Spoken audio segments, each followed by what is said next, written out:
ठीक है। अच्छा, सबसे पहले हमने जाना है अपने पास यहाँ पे ब्राउज़र के ऊपर जाके हमने यहाँ पे एक वेबसाइट पे जाना है, फ्री पिक। ये देखें, आप लोगों ने ब्राउज़र पे जाना है, यहाँ पे जाके लिखना है आपने फ्री पिक। आपने फ्री पिक लिखा, आप लोगों के पास सबसे पहले एक वेबसाइट आएगी freepik.com। ये जो वेबसाइट है ना, यहाँ से हम जो होते हैं अपने पास इलस्ट्रेटर के, फोटोशॉप के, इमेजेस के रिसोर्सेज वगैरह जो होते हैं हम अपने यहाँ से डाउनलोड करते हैं। यहाँ से आप लोगों ने जाके अपने पास लॉगिन कर लेना। अच्छा, अब इस वेबसाइट के अंदर जो हमारे पास काम है ना, वो हमारे पास ज़्यादातर ये है, सॉरी,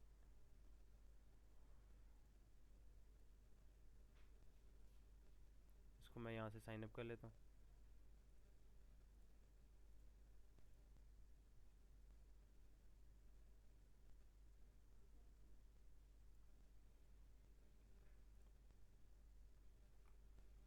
यहाँ पे आपने सिंपली अपने गूगल के अकाउंट की ना सारी इन्फॉर्मेशन दे के आप लोगों ने यहाँ पे लॉगिन कर लेना। दरअसल मेरा गूगल यहाँ पे लॉग आउट हुआ था, इस वजह से मुझे कह रहा है पहले आप अपना गूगल लॉगिन करें।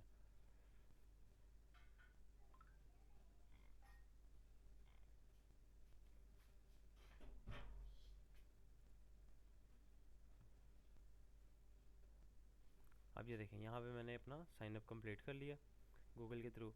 अब यहाँ पे देखें, हमने कोई भी सपोज़ आपको एक कार चाहिए, मैं यहाँ से जाता हूँ, कार लिखता हूँ, एंड यहाँ पे देखें जैसे मैंने एंटर किया, यहाँ पे मेरे पास कार आ गई है। अब इसके बाद आप लोगों ने सबसे पहले क्या करना है, आपने यहाँ पे ये चेक कर देना है वेक्टर। अब वेक्टर का मतलब क्या है, आपके पास अब जितने भी रिसोर्सेज ये शो करेगा ना यहाँ पे वेक्टर एक्टिव होते हुए, वो सारे जो रिसोर्सेज होंगे आपके पास जो है इलस्ट्रेटर के ऊपर अंदर ओपन होंगे। ठीक है, जो आपके पास इलस्ट्रेटर का सॉफ्टवेयर है, सॉरी, उसके अंदर ये सारे जो रिसोर्सेज हैं वो ओपन हो जाएंगे, यानी कि आपके पास यहाँ पे सारे इलस्ट्रेटर के रिसोर्सेज आएंगे। अब यहाँ पे देखें, आप यहाँ पे कोई भी कार एक बारी देख लें। सपोज़ मुझे ये कार पसंद आई है, ये नीचे वाली रेड वाली, मैंने इसको यहाँ पे ओपन कर लिया। अच्छा, अब यहाँ पे ये है कि ये वाली वेबसाइट जो है ना, आपको एक दिन के अंदर 10 डाउनलोड करने की ऑप्शन देती है। तो आप लोगों ने अगर रिसोर्सेज वगैरह को डाउनलोड करना है तो आप एक अकाउंट से एक दिन के अंदर 10 रिसोर्सेज को डाउनलोड कर सकते हैं, फ्री रिसोर्सेज को। इसके अलावा अगर आपने किसी और चीज़ को डाउनलोड करना है, आपको कोई और रिसोर्सेज चाहिए, आपकी 10 की लिमिट पूरी हो गई है, आप एक काम करें, आप गूगल अकाउंट एक और बना लें। हमारे पास आजकल 2-2 3-3 गूगल अकाउंट होते हैं, हर एक के पास 2-2 3-3 होते हैं। तो अगर आपके पास 2 हैं तो आप एक दिन के अंदर 20 रिसोर्सेज को डाउनलोड कर सकते हैं, 3 है तो आप 30 कर सकते हैं। आपके ऊपर डिपेंड करता है आप कितने अकाउंट्स को होल्ड किया आपने। अब सिंपली यहाँ पे जाना है। ये देखें, सबसे नीचे आप लोगों को यहाँ पे फाइल टाइप नज़र आ रहा होगा, EPS, JPG, SVG। EPS और SVG जो है ना, ये दोनों फाइल्स इलस्ट्रेटर के अंदर ओपन हो जाती हैं। इसके अलावा AI होगी, EPS होगी, SVG होगी, ये तीन है। AI के फॉर्मेट, EPS का फॉर्मेट, SVG का फॉर्मेट, ये तीनों के तीनों फॉर्मेट्स जो है ना, ये आपके पास इलस्ट्रेटर के अंदर ओपन हो जाएंगे। मैं इस पर सिंपली डाउनलोड पे क्लिक करता हूँ यहाँ से, और यहाँ पे जाके मैं इस पर डाउनलोड पे क्लिक करता हूँ, तो ये देखिए मैं EPS को डाउनलोड कर रहा हूँ। ये थोड़ा सा टाइम लेगा और यहाँ पे देखिएगा, यहाँ पे मेरा डाउनलोड शुरू हो जाएगा। ये देखिए मेरा डाउनलोड यहाँ पे शुरू हो गया। जैसे ही कंप्लीट होगा मैं इसके ऊपर क्लिक करूँगा।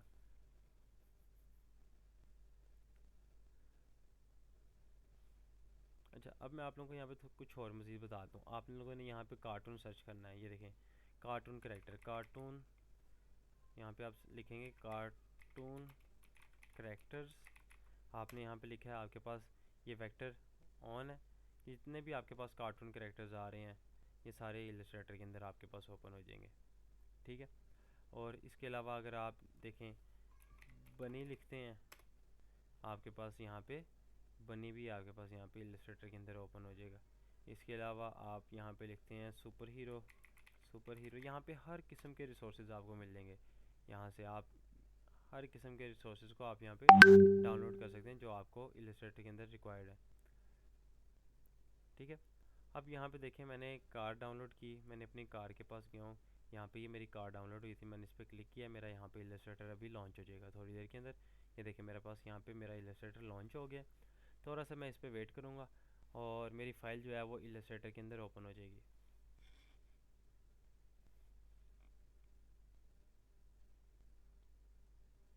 यहाँ पे मैं सिंपली यस पे क्लिक कर दूँगा। कभी आता है यस, कभी नहीं आता, तो अगर आता है तो आप इस पर सिंपली क्लिक कर दें। इसको मैं यहाँ पे कैंसिल कर रहा हूँ, इसको मैं ओपन करता हूँ। तो ये देखें हमारे पास इलस्ट्रेटर का जो सॉफ्टवेयर था वो इसके अंदर यहाँ पे था।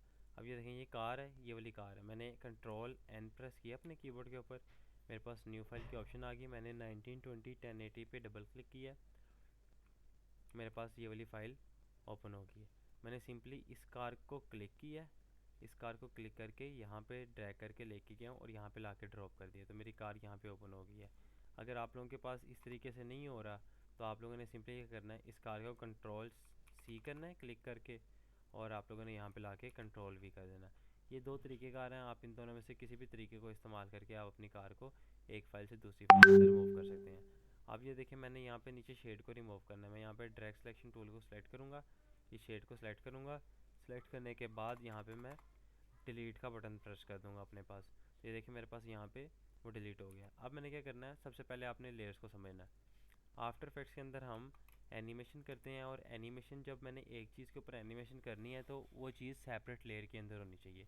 इसका मतलब क्या है, अगर मैं चाहता हूँ मेरी कार मूव करे तो कार के अंदर ये वाला टायर मूव करेगा, ये वाला टायर मूव करेगा और कार की बॉडी मूव करेगी। तो इसका मतलब क्या है कि अगर इन तीन चीज़ों के ऊपर मैं एनिमेशन करना चाहता हूँ तो ये तीनों चीज़ें अलग अलग लेयर के अंदर होंगी। तो मैं क्या करूँगा, इसके ऊपर क्लिक करूँगा, अगेन डबल क्लिक करूँगा, अगेन डबल क्लिक करूँगा। ये देखिए मेरे पास ये टायर सेलेक्टेड हो गया। मैंने क्या किया, कंट्रोल एक्स प्रेस किया, कट कर दिया, साइड पे मैंने डबल क्लिक किया, यहाँ पे प्लस वाले आइकन पे आके क्लिक किया, न्यू लेयर बनी, कंट्रोल एफ़ कर दिया। इसका मैंने आप लोगों को रीज़न भी बताइए कंट्रोल एफ़ क्यों करते हैं, ताकि हमारे पास जो जो हमारी कॉपी जनरेट हुई है वो एग्जैक्ट उसी पोजीशन के ऊपर हो जहाँ पे पहले पड़ी थी।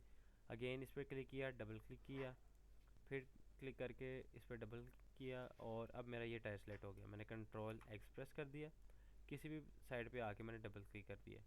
अब अगेन मैंने यहाँ पे जाके न्यू लेयर बनाई और कंट्रोल एफ़ कर दिया। अब इसके बाद मैंने यहाँ पे इनको नेम देना है। इस पर साइड पे मैंने क्लिक किया है, मैंने आप लोगों को कल भी बताया था, साइड पे क्लिक करने के बाद हमारे पास यहाँ पे एक पैनल ओपन हो जाता है। हमने यहाँ पे लिख देना है बॉडी, बॉडी लिख दिया मैंने यहाँ पे। इस टायर के ऊपर मैंने डबल क्लिक करके मैंने लिख दिया फ्रंट टायर, फ्रंट टायर आ गया मेरे पास।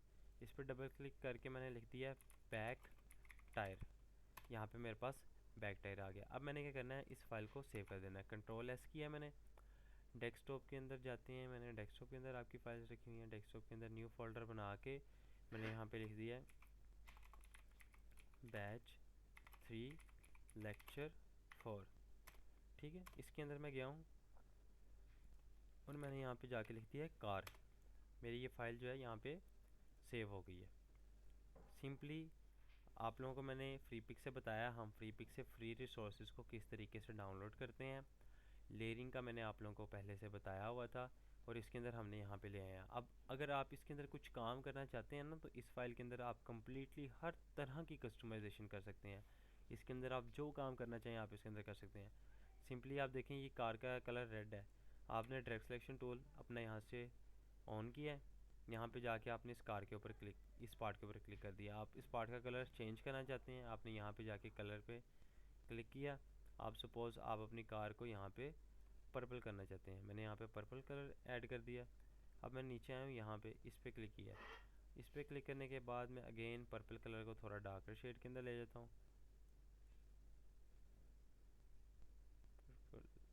ये ले, ठीक है। मैंने यहाँ पे इसका ये कलर कर दिया, इस कलर के ऊपर क्लिक किया है, अगेन मैं पर्पल कलर के अंदर चला जाता हूँ। मैंने इसके ऊपर क्लिक कर दिया, ये देखें इस कलर के ऊपर, इसके ऊपर क्लिक करके आई ड्रॉपर टूल से मैं इस कलर को पिक कर देता हूँ। और यहाँ पे भी अगर मैं जूम करूँ तो ये देखें ये एरिया, इस पर क्लिक करके मैंने इस कलर को पिक कर लिया, इस पर क्लिक करके मैंने इस कलर को पिक कर लिया।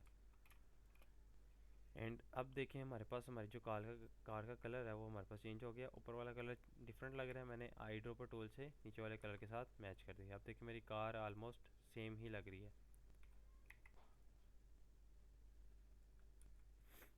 ठीक है।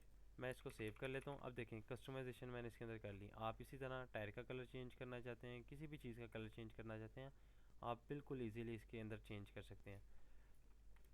अब मैंने इसको सेव किया। अब फाइल मेरे पास यहाँ पे सेव होगी। इलस्ट्रेटर का जो आप लोगों को पीछे मैंने काम बताया हुआ था उसी काम को हमने रीयूज़ करते हुए यहाँ पे हमने वो सारे स्टेप्स को यहाँ पे हमने परफॉर्म कर लिए। मैं इलस्ट्रेटर को यहाँ पे बंद कर रहा हूँ, मैंने इसको यहाँ पे बंद कर दिया। अब मैं जाता हूँ अपने पास आफ्टर इफेक्ट्स के अंदर, मैंने विंडो प्रेस किया, आफ्टर इफ़ेक्ट्स लिखा हुआ है, मैंने इसके ऊपर जाके यहाँ पे क्लिक किया, मेरा थोड़ी देर के अंदर आफ्टर इफेक्ट्स यहाँ पे लॉन्च हो जाएगा।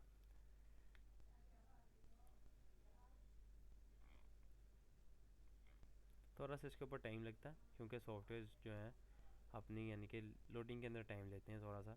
जिस तरह हम कोई गेम लॉन्च करते हैं, हम कोई ऐप लॉन्च करते हैं अपने फ़ोन के अंदर, उसका थोड़ा सा टाइम लगता है। अब सबसे पहले आपके पास जो है इसका होम इंटरफेस आएगा। यहाँ पे आप लोगों के पास इस तरीके से इंटरफेस आ जाएगा। इसके साथ साथ आप लोगों के पास सामने एक छोटा सा पैनल आएगा इस तरीके से। अब इस पैनल के अंदर आप लोगों को क्या चीज़ शो होगी, आप लोगों का रिसेंट वर्क शो होगा या फिर आपसे वो ऑप्शन देगा क्रिएट न्यू के ऊपर। तो ये देखें यहाँ पे आपने जो रिसेंट प्रोजेक्ट्स के ऊपर काम किया होगा आपके पास यहाँ पे वो सारे शो होंगे। इसके अलावा न्यू प्रोजेक्ट की ऑप्शन यहाँ पे आप लोगों के पास आ रही होती है। हमने न्यू प्रोजेक्ट क्रिएट करना है, हमने न्यू प्रोजेक्ट के ऊपर क्लिक किया। जैसे ही हमने न्यू प्रोजेक्ट के ऊपर क्लिक किया हमारे पास यहाँ पे एक न्यू प्रोजेक्ट क्रिएट हो गया और हमारी जो आफ्टर इफेक्ट्स की होम स्क्रीन है वो इस तरीके से शो होती है। अब सबसे पहले आप लोगों ने क्या करना है, यहाँ पे आके इस पार्ट के अंदर ये जो आप लोगों के पास पार्ट है ना, यहाँ पे आपने जितना काम किया होगा, यानी कि आपने एक कार के ऊपर काम किया तो आपने अपनी कार इस सॉफ्टवेयर के अंदर कहीं ना कहीं से तो लेके आनी है।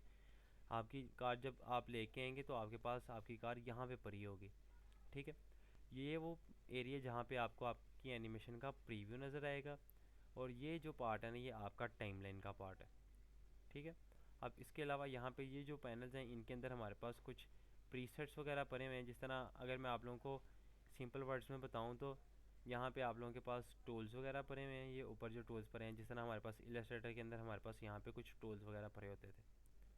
ठीक है, और यहाँ पे ये जो चीज़ें आप लोगों के पास, जिस तरह हमारे पास इलस्ट्रेटर के अंदर लेफ़्ट साइड पे, राइट साइड पे सॉरी, हमारे पास कुछ चीज़ें पड़ी होती थी जिसके अंदर हमारे पास स्ट्रोक्स था, हमारे पास इस तरह की चीज़ें थी, लेयर्स वगैरह थी, उस तरह के हमारे पास ये सारी चीज़ें वो उसकी जगह यहाँ पे हमारे पास वो चीज़ें रिप्लेस हो गई। यहाँ पे टाइमलाइन है, ये हमारे पास न्यू है। हमारे पास ये न्यू इस वजह से है क्योंकि हमने इसके ऊपर ही अपना सारा काम करना है। हमने जो एनिमेशन वगैरह करे होना है उसके ऊपर जो एनिमेशन का काम है ना, प्रोसेस, वो हम यहाँ पे कर रहे होंगे। इसके अलावा यहाँ पे जो हमारे पास प्रीव्यू आता है ना हमारी चीज़ का, वो हमारे यहाँ पे एक प्रीव्यू आ रहा होगा। सबसे पहले आप लोगों के पास यहाँ पे इस तरह की स्क्रीन आ गई, आपने इंटरफेस को देख लिया, आपको इंटरफेस की समझ लग गई। बहुत सिंपल से इंटरफेस है, आपने एक बार ही देख लिया, ये फिर बाद में आप लोगों के लिए मिलाई है।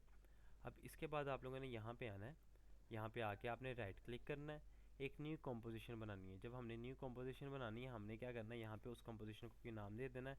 हम दे देते हैं बैच 3 लेक्चर 3। अब इसके बाद यहाँ पे आपने नाम दे दिया, आपने इसका प्रीसेट चेक कर लेना। आप लोगों ने इसको यहाँ पे जाके HDTV 1080x24 पे जैसे ही क्लिक किया तो आपके पास यहाँ पे विड्थ आ रही है 1920, हाइट आ रही है 1080। इसका मतलब है ये HD के अंदर आपका जो एरिया है ना, यानी कि विड्थ और हाइट जो है HD की स्क्रीन के अकॉर्डिंगली इसने यहाँ पे सेट कर दिया। अगेन मैं आप लोगों को बताता हूँ, आप लोगों ने इस पर क्लिक करना है, यहाँ पे HDTV 1080x24 पे क्लिक कर देना। इसके बाद आप लोगों ने यहाँ पे आना है फ्रेम रेट के अंदर। अच्छा, फ्रेम रेट का मतलब क्या होता है, हमारे पास 1 सेकंड के अंदर कितने फ्रेम्स होंगे।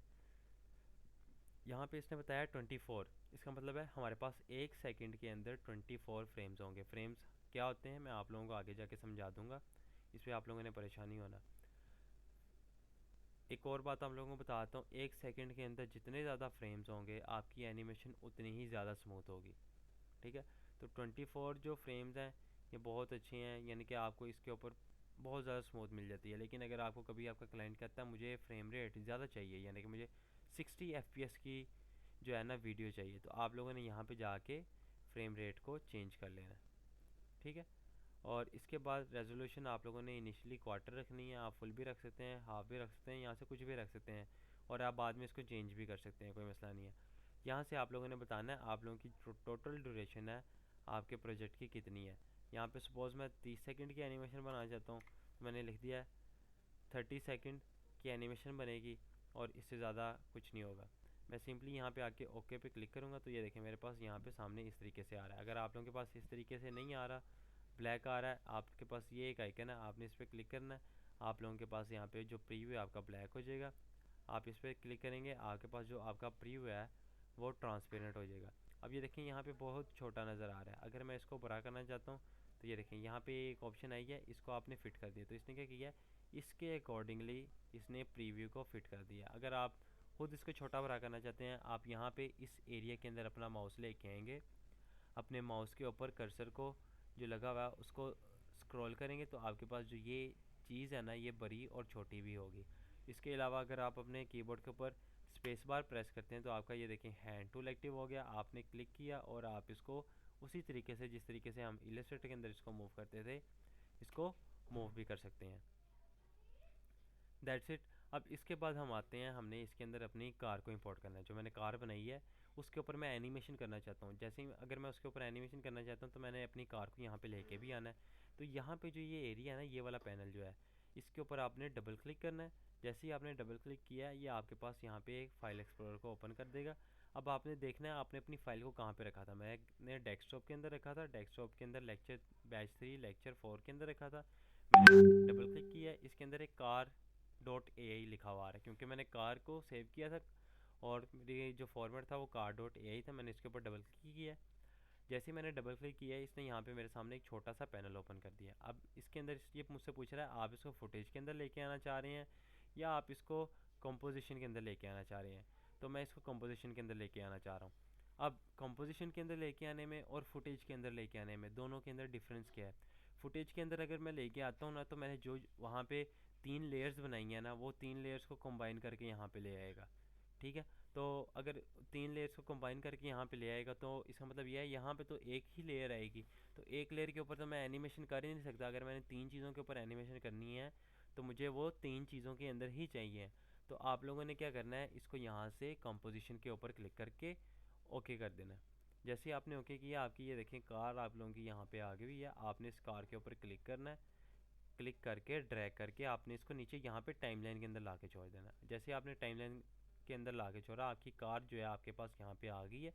ये आपकी कार की कंपोजिशन है, लेकिन अभी भी आप लोगों को कार एक ही लेयर के अंदर आ रही है। यहाँ पे ये देखें ये जो होती है ना ये लेयर्स होती हैं। अब इसके बाद मैं चाहता हूँ कि मेरे पास जो ये है कार की लेयर्स मुझे शो हों। तो देखें हमारे पास ये कंपोजिशन के अंदर आया था। कंपोजिशन ख़ुद एक लेयर होती है लेकिन कंपोजिशन के अंदर आपके पास मज़ीद लेयर्स होती हैं। जैसे मैंने इसके ऊपर डबल क्लिक किया है तो ये देखें मेरे पास इसकी सारी की सारी लेयर्स शो होने लग गई हैं।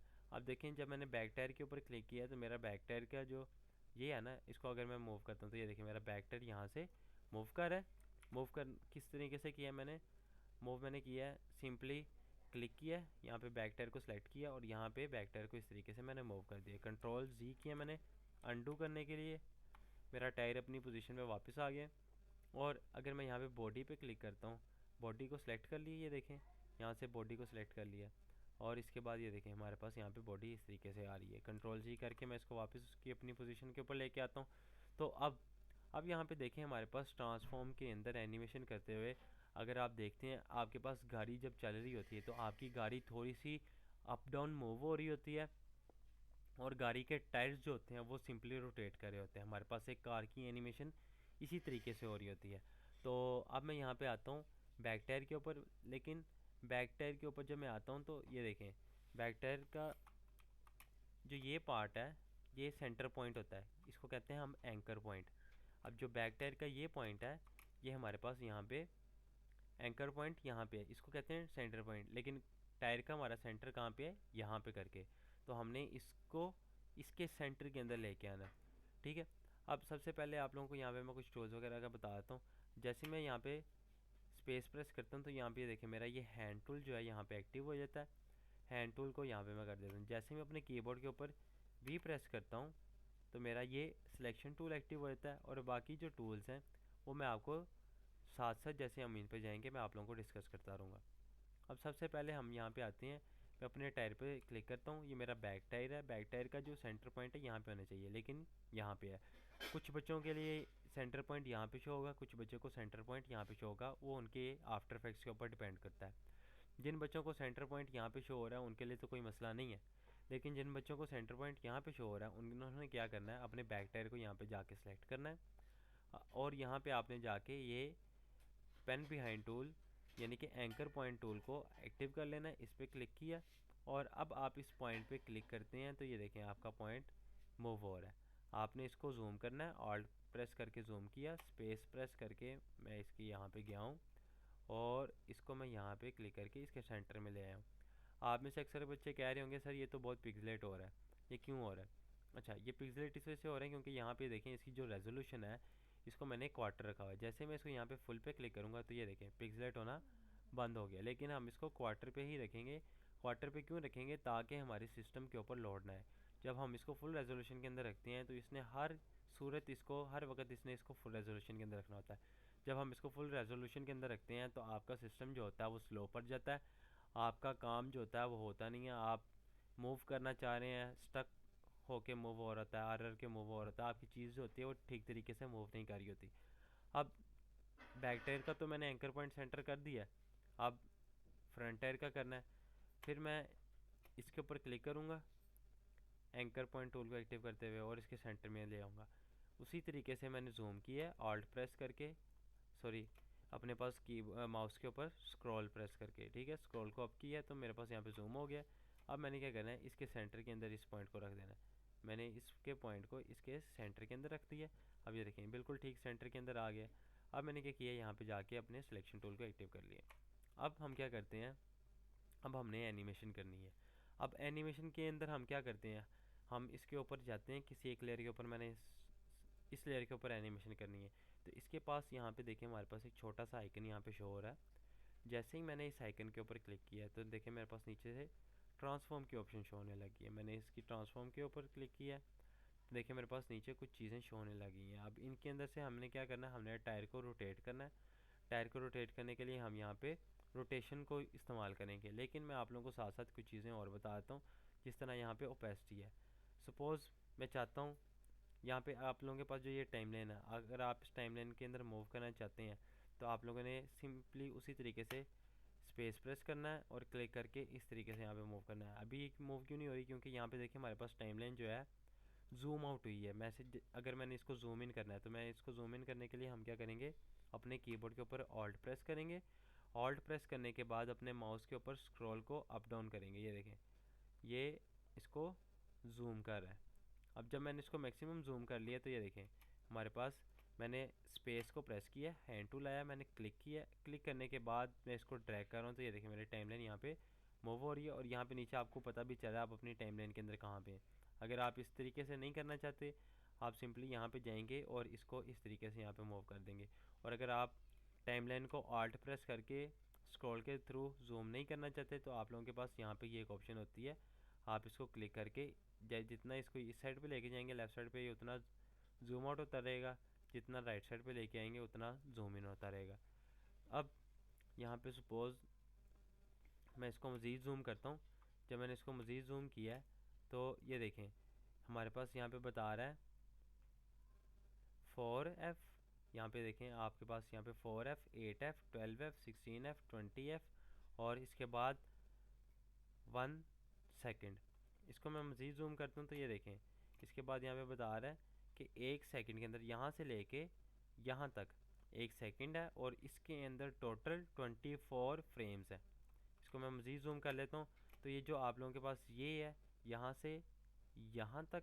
अच्छा, इसको अगर मैंने मूव करना है तो ये देखें मैं इस पर क्लिक करता हूँ, ये हमारे पास टाइम इंडिकेटर होता है, इस पर क्लिक करके लेफ़्ट, इस पर क्लिक करके राइट, ये हमारे पास ये जो है ना ये हमारे पास एक फ्रेम है। तो 1 2 3 4 5 6 7 8 9 10 11 12 13 14 15 16 17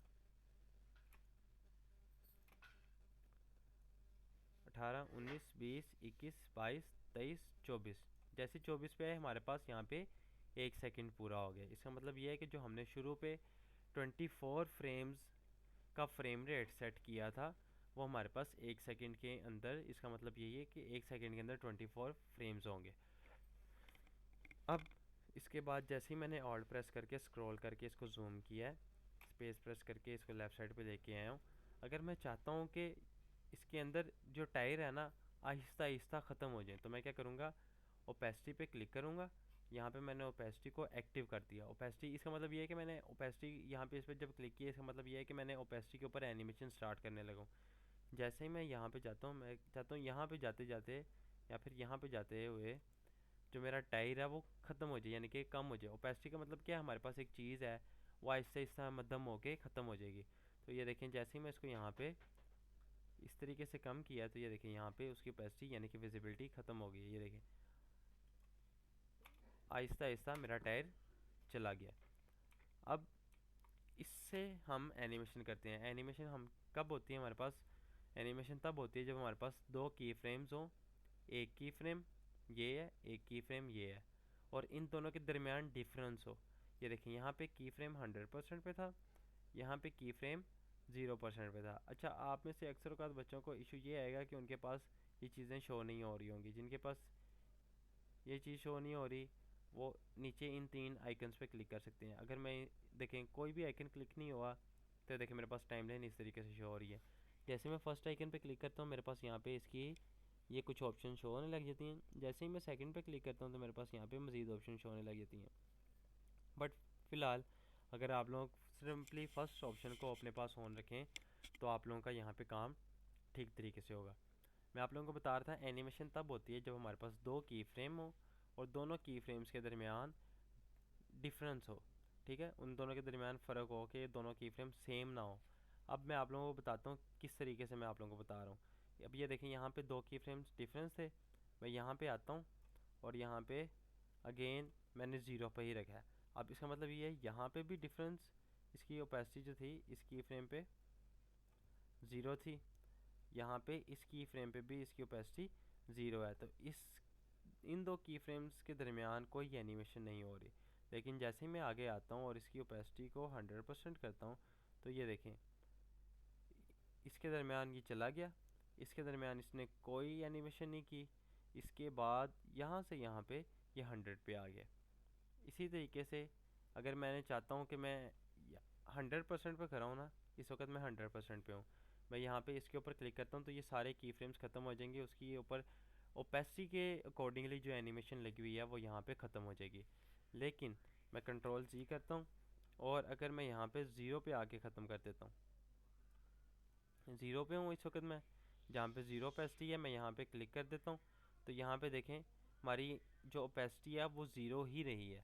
अब वो वहाँ पे हमारा टायर जो है वापस नहीं आया। तो इसको अगर मैंने सेट करना है तो यहाँ पे मैं आके इसकी ओपेसिटी को वापस 100% कर दूँगा। और मैंने यहाँ पे कोई की फ्रेम एक्टिव करने के लिए इंडिकेटर ऑन नहीं किया हुआ कि मैं यहाँ पे की फ्रेम्स ऐड करने लगाऊँ, तो उसने यहाँ पे देखें कोई की फ्रेम ऐड नहीं किया। अब इसके बाद हमने इसके ऊपर क्या एनिमेशन करनी थी, हमने इसके ऊपर अप्लाई करनी थी रोटेशन। रोटेशन अप्लाई करने के लिए मैंने रोटेशन वाले को एक्टिव कर दिया और मैं चाहता हूँ कि मैं टाइमलाइन को जूम आउट कर देता हूँ और तकरीबन 10 सेकंड के बाद ये देखें इसको मैं करता हूँ कि ये इतनी 67 टाइम घूमे। इसका मतलब ये है, ये देखें मेरे पास अगर मैं यहाँ पे जाता हूँ तो ये देखें मेरे पास टायर इस तरीके से घूमेगा। लेकिन अगर अभी आप लोग देखें तो हमारा टायर उल्टा घूम रहा है। क्यों घूम रहा है? क्योंकि यहाँ पे मैंने एनिमेशन के अंदर माइनस के पॉइंट्स रखे हुए हैं।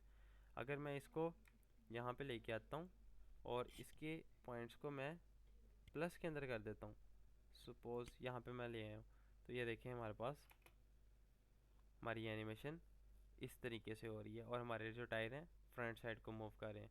अब देखें अभी यहाँ पे मैं देखूँ तो मेरा टायर काफ़ी ज़्यादा स्लो मूव कर रहा है। तो मैं क्या करूँगा, या तो मैं अपने ये जो रोटेशन है, ये रोटेशन क्या है 112 बार ये घूमेगा, या तो मैं इसको बढ़ा दूंगा।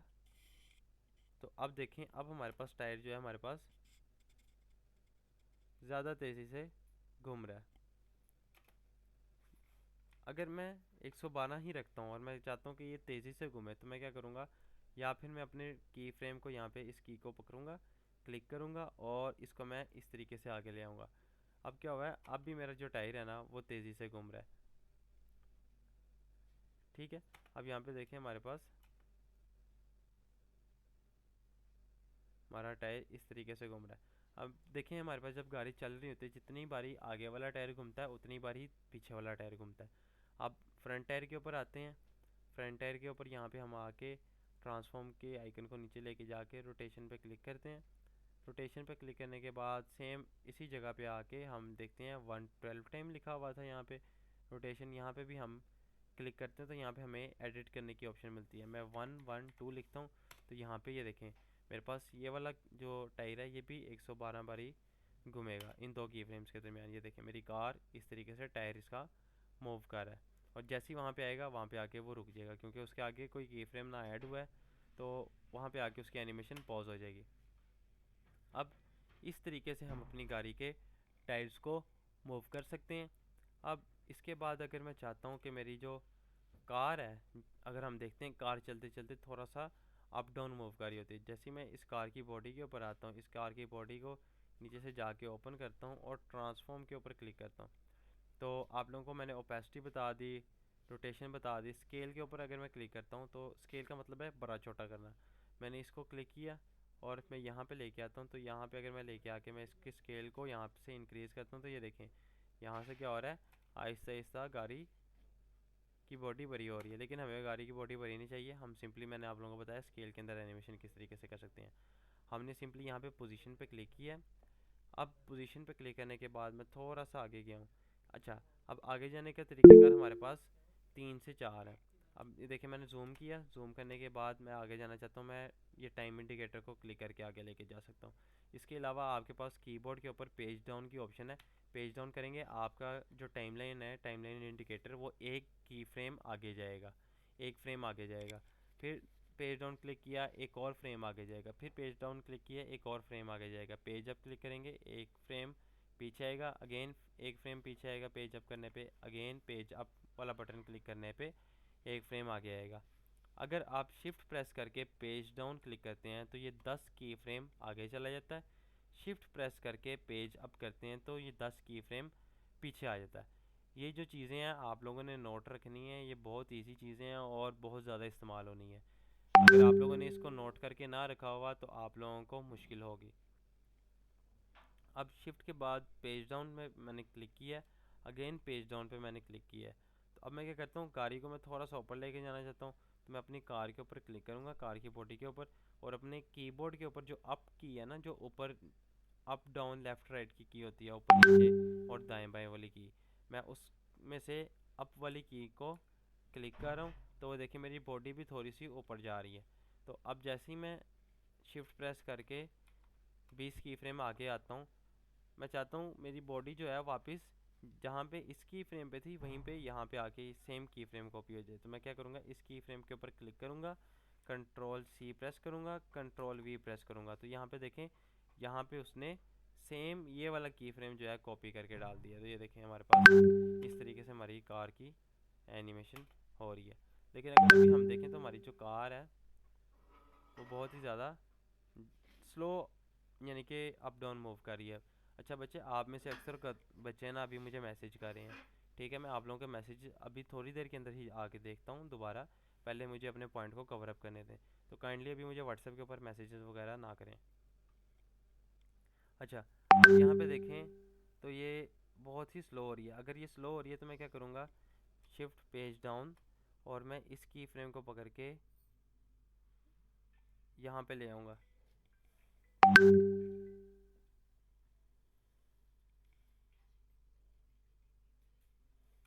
आप लोगों को मेरी आवाज़ आ रही है?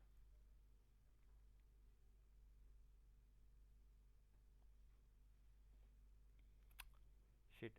अच्छा एक काम करते हैं, मैं आप लोगों की स्क्रीन जो है दोबारा ऑन कर देता हूँ।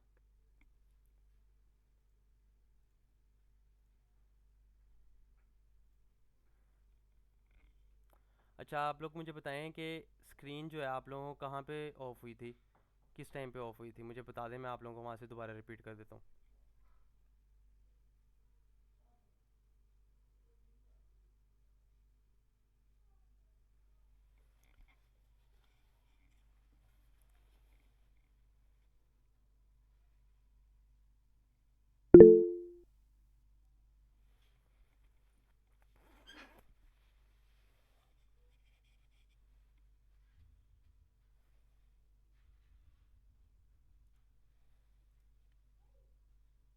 बच्चे आप लोग मैसेजेस करना बंद करें और मुझे बताएं कि आप लोगों को स्क्रीन शो हो रही है कि नहीं हो रही है।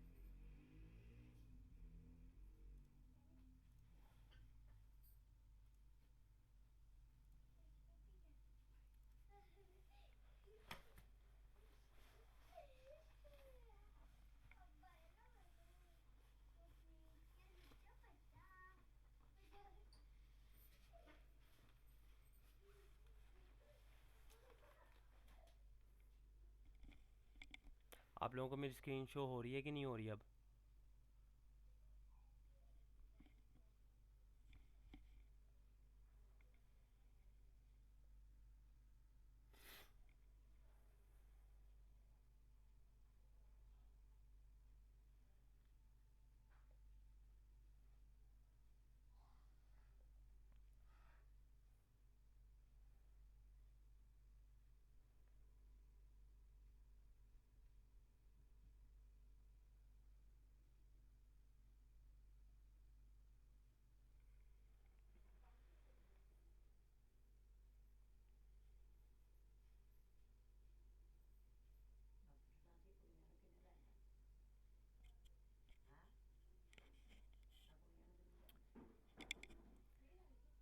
बच्चे आप लोग मैसेज करना बंद करें, मुझे बताएं आप लोगों को स्क्रीन शो हो रही है कि नहीं हो रही, फिर मैं आप लोगों को आगे लेके चल।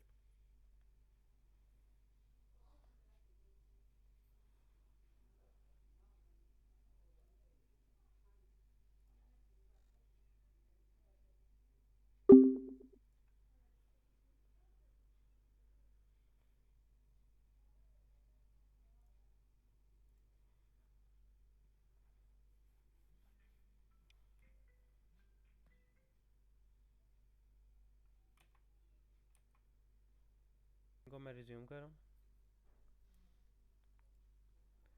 अब यहाँ पे देखें, मैं इसको यहाँ से डिलीट कर रहा हूँ।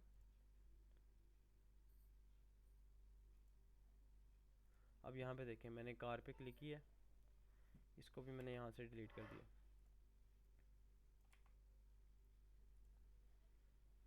डिलीट।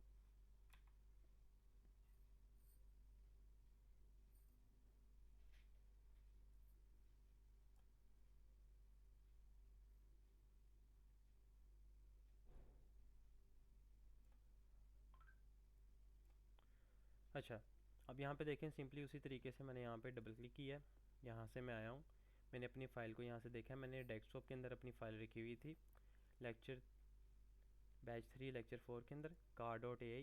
जैसे मैंने इसको इंपोर्ट किया, यहाँ से मैंने इसको कंपोजिशन के अंदर इंपोर्ट किया और मैंने ओके कर दिया। मेरी कार यहाँ पे आ गई। मैंने कार को क्लिक करके यहाँ से टाइमलाइन के अंदर ड्रैग किया। जैसे ही मैंने इसको यहाँ पे ड्रैग किया, मेरी कार यहाँ पे मुझे प्रीव्यू के अंदर शो होने लगी है। अब आप लोगों के पास अगर यहाँ पे जो बैकग्राउंड है ना, ये अगर आप लोगों के पास बैकग्राउंड ब्लैक आ रहा है, तो आप सिंपली इस आइकन पे क्लिक करेंगे, आप लोगों के पास बैकग्राउंड जो है ट्रांसपेरेंट हो जाएगा। मैंने इसके ऊपर डबल क्लिक किया और यहाँ पे देखें, मैंने बैक टायर के ऊपर जैसे ही क्लिक किया, अगेन ये मैंने इस टूल को एक्टिव किया, जूम करके मैंने इस पॉइंट को टायर के सेंटर के अंदर लेके आना था। इस पॉइंट को मैं टायर के सेंटर के अंदर लेके आया हूँ, ये देखें। ठीक है, अब मैंने नेक्स्ट टायर के ऊपर क्लिक किया। अब सिमिलरली इसी तरीके से मैं इसके सेंटर पॉइंट को पकड़ के इस टायर के सेंटर के अंदर लेके आ रहा हूँ। आप में से काफ़ी ज़्यादा बच्चों को जो ये टायर है ये सेंटर के अंदर ही शो होगा। जिनको सेंटर के अंदर शो नहीं हो रहा, उनको इसी तरीके से सेंटर के अंदर लेके आना पड़ेगा। सिंपली हमारे पास यहाँ पे ये तरीक़ेकार था। अब इसके बाद हमने क्या करना है, हमने एनिमेशन जब स्टार्ट करनी है, मैंने इसके ऊपर यहाँ से नीचे इस आइकन के ऊपर क्लिक करना है। नीचे हमारे पास ट्रांसफॉर्म की एक ऑप्शन आई है, उसके साथ एक और छोटा सा आइकन है, हमने इसके ऊपर क्लिक किया है। इसके ऊपर क्लिक करने के बाद हमारे पास क्या हुआ है, हमारे पास यहाँ पे ये सारी ऑप्शन शो हो गई हैं जो हमने इसके ऊपर एनिमेशन अप्लाई करनी थी। अगर मैंने ओपेसिटी की एनिमेशन अप्लाई करनी है, तो मैं ओपेसिटी के यहाँ पे एक टाइमर, छोटा सा टाइमर का आइकन आ रहा है, मैंने इस पर क्लिक किया, इसने यहाँ पे एक फ्रेम ऐड कर दिया। अब थोड़ा सा आगे जाना है, तो मैं अपने टाइमलाइन के अंदर, ये टाइमलाइन इंडिकेटर है, ठीक है, मैं इस पर क्लिक करूँगा और मैं आगे ले जाऊँगा। जैसे ही मैं आगे लेके गया हूँ, तो यहाँ पे देखें मेरे पास यहाँ पे टाइमर जो है, मेरा टाइम इंडिकेटर यहाँ पे टाइमलाइन के अंदर यहाँ पे आ गया। अब मैं क्या चाहता हूँ कि ये थोड़ा सा कम हो जाए, मैं इसको कम करना चाहता हूँ। इसको कम करने के लिए इसको यहाँ पे हम क्या करेंगे, इसकी ओपेसिटी को यहाँ से हम पकड़ के कम कर देंगे। अब क्या होगा, एनिमेशन जो हमारे पास हुई है, हमारे पास एनिमेशन इस तरीके से हुई है, जैसे मैंने इसको स्पेस प्रेस करूँगा, तो आहिस्ता आहिस्ता मेरा जो टायर है वो ख़त्म हो जाएगा। ये देखें, यहाँ पे इस तरीके से हमारा टायर जो है उसकी ओपेसिटी कम होती जा रही है। ओपेसिटी का मतलब क्या होता है, हमारे पास ट्रांसपेरेंसी, एक चीज़ हमें कितना विजिबल है। तो जब तक यहाँ पे ये वो हमें यहाँ पे, एक मिनट, यहाँ पे हमारे पास एरर आ गया। आप में से अक्सर बच्चों के सामने इस तरीके का एरर आ रहा होता है। इस एरर का जो रीज़न है वो यही है कि आपकी जो सिस्टम के ऊपर ना थोड़ा सा लोड पड़ रहा होता है। जब आपके सिस्टम के ऊपर लोड पड़ रहा होता है तो आपका सिस्टम जो होता है ना आफ्टर इफेक्ट्स को क्रैश कर देता है। तो आपने सिंपली इसको डोंट सेंड पे क्लिक करना है, आपके पास जो आपका आफ्टर इफेक्ट्स है वो आपके पास यहाँ से बंद हो जाएगा। ठीक है, स्क्रीन अभी तक आप समझों के साथ विजिबल है, मैं चेक कर रहा था ये ना हो कि दोबारा सेम प्रॉब्लम आ जाए। अगेन मैंने आफ्टर इफेक्ट्स पे क्लिक किया है, मेरा आफ्टर इफेक्ट्स यहाँ पे लॉन्च होगा, थोड़ा सा दोबारा से टाइम लगेगा। तो जैसे ही लॉन्च होता है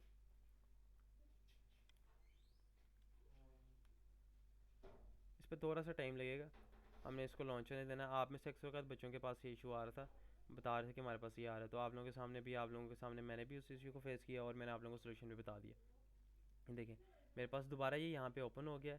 इसको अगर मैं यहाँ पे करता हूँ तो अगर मैंने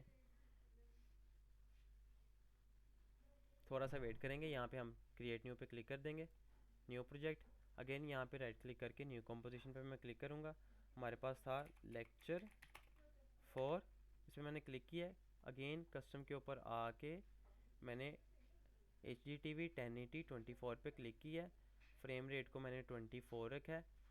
सेकंड्स को जो है ना टाइमलाइन जो इसकी ड्यूरेशन थी मैंने इसको 30 सेकंड करके ओके कर दिया। अब ये देखिए मेरे पास यहाँ पे आ गया, इसको मैं यहाँ पे फिट कर लेता हूँ। डबल क्लिक किया, मैंने यहाँ से कार को इंपोर्ट कर लिया, कार को इंपोर्ट किया एंड कंपोजिशन पे क्लिक करके ओके कर दिया। अगेन उसी तरीके से कुछ स्टेप्स हैं जो सेम है, मैं इनको थोड़ा सा फास्ट फॉरवर्ड के अंदर लेके चलूँगा, आप लोगों के साथ बोलता रहूँगा। फ्रंट टायर मैंने यहाँ से इस टूल को एक्टिव किया, बैक टायर के सेंटर में मैंने एंकर पॉइंट रख दिया, इसको जूम करके इसके एंकर पॉइंट इसके सेंटर के अंदर ले आया हूँ।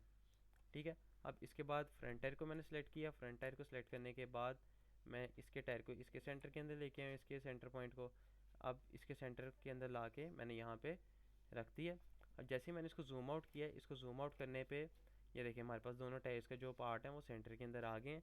अब फ्रंट टायर के ऊपर जैसे ही मैं आता हूँ और मैं इसको रोटेशन अप्लाई करता हूँ, ट्रांसफॉर्म के ऊपर आके रोटेट किया, रोटेट करने के बाद मैंने शिफ्ट पेज डाउन किया, शिफ्ट पेज डाउन, इसको जितना आपने आगे लेके आना है लेके आया। अब मैंने क्या करना है, इसके अंदर मैंने इसके अंदर 132 टाइम मैंने एनिमेशन अप्लाई जो रोटेशन है ना अप्लाई कर दी, यानी कि इन दो की फ्रेम्स के दरमियान ये 132 टाइम रोटेट करेगा टायर। अब सेम इसी तरीके से मैं पहले इस प्रोजेक्ट को सेव कर लेते हैं। आपने कंट्रोल एस प्रेस करना है, आपने जिस डायरेक्शन के अंदर यानी कि जिस लोकेशन के अंदर आपने अपनी वो फाइल सेव की हुई थी कार की, आपने वहीं पे इसको सेव करना है। डेस्कटॉप के अंदर गया, लेक्चर 4 के अंदर मैंने यहाँ पे कर दिया कार एनिमेशन, ये मैंने यहाँ पे इसको सेव कर लिया। दो की फ्रेम्स के दरमियान मेरी एनिमेशन यहाँ पे लगी हुई है। अब ये देखें मेरी कार का जो फ्रंट बैक टायर है सॉरी वो यहाँ पे मूव कर रहा है और यहाँ पे आके वो मूव करना बंद कर गया। अब इसके बाद मैं नीचे दूसरे फ्रंट टायर के ऊपर आता हूँ, यहाँ पे आके मैं आइकन पे क्लिक करता हूँ, आइकन पे क्लिक करने के बाद ट्रांसफॉर्म पे क्लिक करता हूँ। सेम रोटेशन ऊपर मैंने आप लोगों को रोटेशन लगाने का तरीक़ाकार बता दिया, आपने सेम उसी तरीके से यहाँ से ज़ीरो रखना है और यहाँ पे ला के उस तरीके से कर लेना है। लेकिन अगर आप चाहते हैं कि आप ऊपर वाली की जो रोटेशन की एनिमेशन है, ये जो रोटेशन की एनिमेशन है इसको कॉपी करके इसके ऊपर पेस्ट कर दें, तो आपने सिंपली सेम एनिमेशन को कॉपी करने के लिए इसके ऊपर क्लिक करना है, कंट्रोल सी प्रेस करना है, इसके ऊपर आके कंट्रोल वी कर देना है। जैसे आपने कंट्रोल वी किया तो देखें आपके पास फ्रंट टायर के ऊपर भी सेम रोटेशन के की फ्रेम्स उसी तरीके से लग गए हैं। अब मैं अगर अपने कीबोर्ड के ऊपर स्पेस प्रेस करता हूँ तो ये देखें मेरे पास दोनों टायर्स इसी तरीके से मूव कर रहे हैं। ठीक हो गया, अब मैं इसको सेव कर लिया एंड अब मैं आता हूँ बॉडी के ऊपर। बॉडी के ऊपर आया हूँ, मैंने यहाँ पे आके इस पर क्लिक किया, ट्रांसफॉर्म पे नीचे गए हैं, यहाँ पे अब बॉडी को मैंने मूव करना है जिस तरह हम कार के अंदर ट्रैवल कर रहे होते हैं। कार के अंदर ट्रैवल करते हुए हमारे पास यहाँ पे जो हमारी कार होती है वो थोड़ी सी अप डाउन थोड़ी सी मोशन कर रही होती है, यानी कि जिस तरह बम्प्स नहीं आ रहे होते रोड के अंदर या फिर शॉक्स जो कार के एक्टिव हुए होते हैं उस टाइम, तो उस तरह की हमने एनिमेशन शो करवानी है। तो मैं यहाँ पे पोजीशन को एक्टिव करता हूँ और शिफ्ट प्रेस करके पेज डाउन पे क्लिक करता हूँ, तो मेरी जो टाइमलाइन इंडिकेटर है ना वो 10 की फ्रेम आगे आ जाएगा। 10 की फ्रेम जब ये आगे आया तो मैंने इसके ऊपर क्लिक करके मैंने अपने कीबोर्ड के ऊपर अप की को प्रेस किया। जैसे मैंने अप की को प्रेस किया तो देखें मेरी बॉडी की कार की बॉडी थोड़ा सा ऊपर जा रही है। अगेन शिफ्ट प्रेस करके पेज डाउन और मैं क्या करता हूँ के ऊपर आके कंट्रोल सी करता हूँ एंड कंट्रोल भी कर देता हूँ। तो जहाँ पे मैं मेरा टाइम इंडिकेटर था उसने वहाँ पे इस की फ्रेम को कॉपी करके यहाँ पे पेस्ट कर दिया। अब देखें तो हमारे पास यहाँ पे इस तरीके से आ रही है हमारी कार, ये देखें। अब इसके बाद मैं चाहता हूँ कि सेम जो एनिमेशन है ना इसी पैटर्न को फॉलो करे। तो मैं यहाँ पे आया हूँ, मैंने यहाँ से पेज शिफ्ट प्रेस करके पेज डाउन क्लिक किया ताकि मैं 10 की फ्रेम्स मज़ीद आगे चला जाऊँ। मैंने इन दोनों की फ्रेम्स को कॉपी किया, कंट्रोल सी प्रेस करके सेलेक्ट करके आपने इस तरीके से इन दोनों को सेलेक्ट कर लेना, क्लिक करके ड्रैग करके control C and control V, ये देखें यहाँ पे हमारे पास अगेन आ गया। अब फिर मैं इस की फ्रेम के ऊपर आता हूँ, शिफ्ट पेज 10 प्रेस करके कंट्रोल वी एंड अगेन इसी तरीके से मैं 2-3 बारी अपने स्टेप्स को परफॉर्म करूँगा। ये देखें हमारे पास यहाँ पे इस तरीके से हमारी कार, अगर मैं आप लोगों को दिखाऊं तो मेरी कार इस तरीके से मूव कर रही है। लेकिन अगर अभी आप लोग देखें तो हम जब कार के ऊपर जा रहे होते हैं हमारी कार बम्प करते हुए बहुत यानी कि सॉफ्टली बम्प कर रही होती है। अभी आप लोग यहाँ पे इसकी तरफ देखें तो ये इस तरीके से जर्क आ रहा है, यानी कि एकदम से आके रुकती है और फिर नीचे जाती है। इसको हमने ओवरकम करने के लिए हम क्या करेंगे, मैं इन सब की फ्रेम को सिलेक्ट करूँगा, इनके ऊपर राइट क्लिक करूँगा, यहाँ पे हमारे पास एक की फ्रेम असिस्टेंस की ऑप्शन आती है, मैंने इसके अंदर जाना है एंड ईजी ईज पे क्लिक कर देना। जैसे ही मैंने ईजी ईज पे क्लिक किया तो अब देखें आपके पास हमारी जो कार की बॉडी है वो यानी कि स्मूथली आ रही है, यानी कि एकदम से जर्क नहीं आ रहा। ये देखें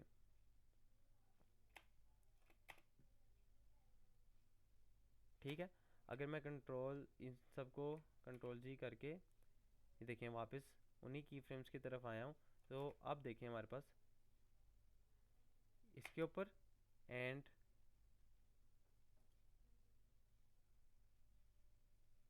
इसके अंदर, अब आप लोग डिफरेंस देखें तो इन दोनों के ये देखें वो, यानी कि मैं आप लोगों को इसकी रीज़न बताता हूँ। यहाँ से एनिमेशन जो होती है थोड़ी सी स्लो, यहाँ पे आते थे fast and then slow, slow fast then slow. अगर दो की फ्रेम्स के दरमियान आप लोगों ने ईजीज ऑन कर दिया है तो इसका मतलब ये है कि यहाँ से उसकी एनिमेशन स्लो शुरू होगी, सेंटर में जाके वो फास्ट हो जाएगी एंड एंड पे आते हुए दोबारा से स्लो हो जाएगी। इसकी जो बेसिक लॉजिक है ना वो ये है। अगर अभी आप लोग देखते हैं तो आप लोगों के पास यहाँ पे ये इस तरीके से आ रही है। अब एक चीज़ आप लोगों को इसके बारे में और बतानी है, अगर आप चाहते हैं इन सब की फ्रेम्स को मैंने सेलेक्ट कर लिया और आप लोग चाहते हैं इन की फ्रेम्स के दरमियान गैप ज़्यादा हो जाए, यानी कि अभी जो मैंने गैप लगाया हुआ है कहें कि कम है, यानी कि इन दो की फ्रेम्स के दरमियान 10 फ्रेम्स का गैप है, तो अगर आप इन दोनों के दरमियान गैप को इंक्रीज़ करना चाहते हैं आपने इन सब की फ्रेम्स को सिलेक्ट करना है, अपने पास ऑल्ट प्रेस करके रखना है कीबोर्ड के ऊपर एंड लास्ट फ्रेम के ऊपर क्लिक करके इसको बाहर को ड्रैग कर देना है। क्या हुआ है, हमारे पास जो की फ्रेम्स के दरमियान का गैप है वो हमारे पास इंक्रीज़ हो गया। ठीक है, कंट्रोल जी करते हैं और वापस उसी की तरफ आ जाते हैं। अब देखें तो मेरी कार जो है एज इन मुझे पता चल रहा है कि कार का इंजन स्टार्ट है, कार मेरी वर्किंग के अंदर है। अब मैंने क्या करना है, इसको सेव करना है एंड मैं अपने मेन कंपोजिशन के अंदर वापस आता हूँ। ये हमारे पास लेक्चर 4 की कंपोजिशन थी। अब ये देखें मेरे पास कार मेरी यहाँ पे इस तरीके से मूव कर रही है। अब मैंने क्या करना है, अब मैंने बैकग्राउंड के अंदर इसके लिए एक रोड क्रिएट करनी है। अब रोड क्रिएट करने के लिए अगेन हम जाएंगे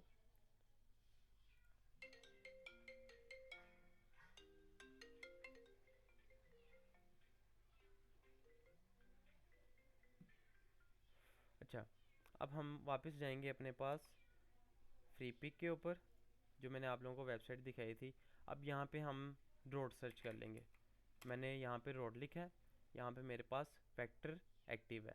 अब मैंने सिंपली यहाँ पे आके रोड देखनी है, मेरे पास यहाँ पे रोड मुझे कौन सी सूटेबल रहेगी। अब कोई अच्छी सी रोड देख लेते हैं यहाँ पे। अब इसके अंदर यहाँ पे नेक्स्ट पेज के अंदर जाता हूँ।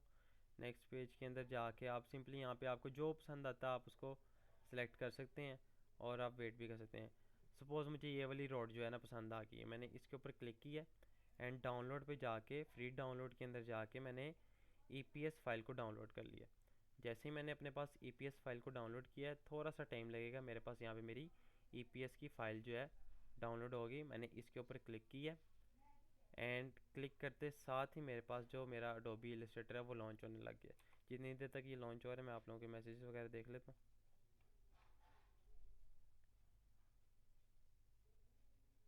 अच्छा, आप में से ना किसी बच्चे ने कहा था कि उसके पास ना स्क्रीन ब्लर आ रही है। ब्लर नहीं आती। अगर आप लोगों के पास स्क्रीन शो हो रही है इसका मतलब है कि मेरे एंड से स्क्रीन ठीक आ रही है। आपके एंड पे अगर आप लोगों को ब्लर शो हो रही है तो आपके एंड पे नेटवर्क का इशू है। आपका जो नेटवर्क है ना वो थोड़ा सा स्लो हो गया। अब मैंने सिंपली क्या करना है, मैंने यहाँ पे जाना है, कंट्रोल एन प्रेस करना है, न्यू फाइल क्रिएट होगी और 1920 1080 की फ़ाइल जो है मेरे पास यहाँ पे क्रिएट हो गई है। एंड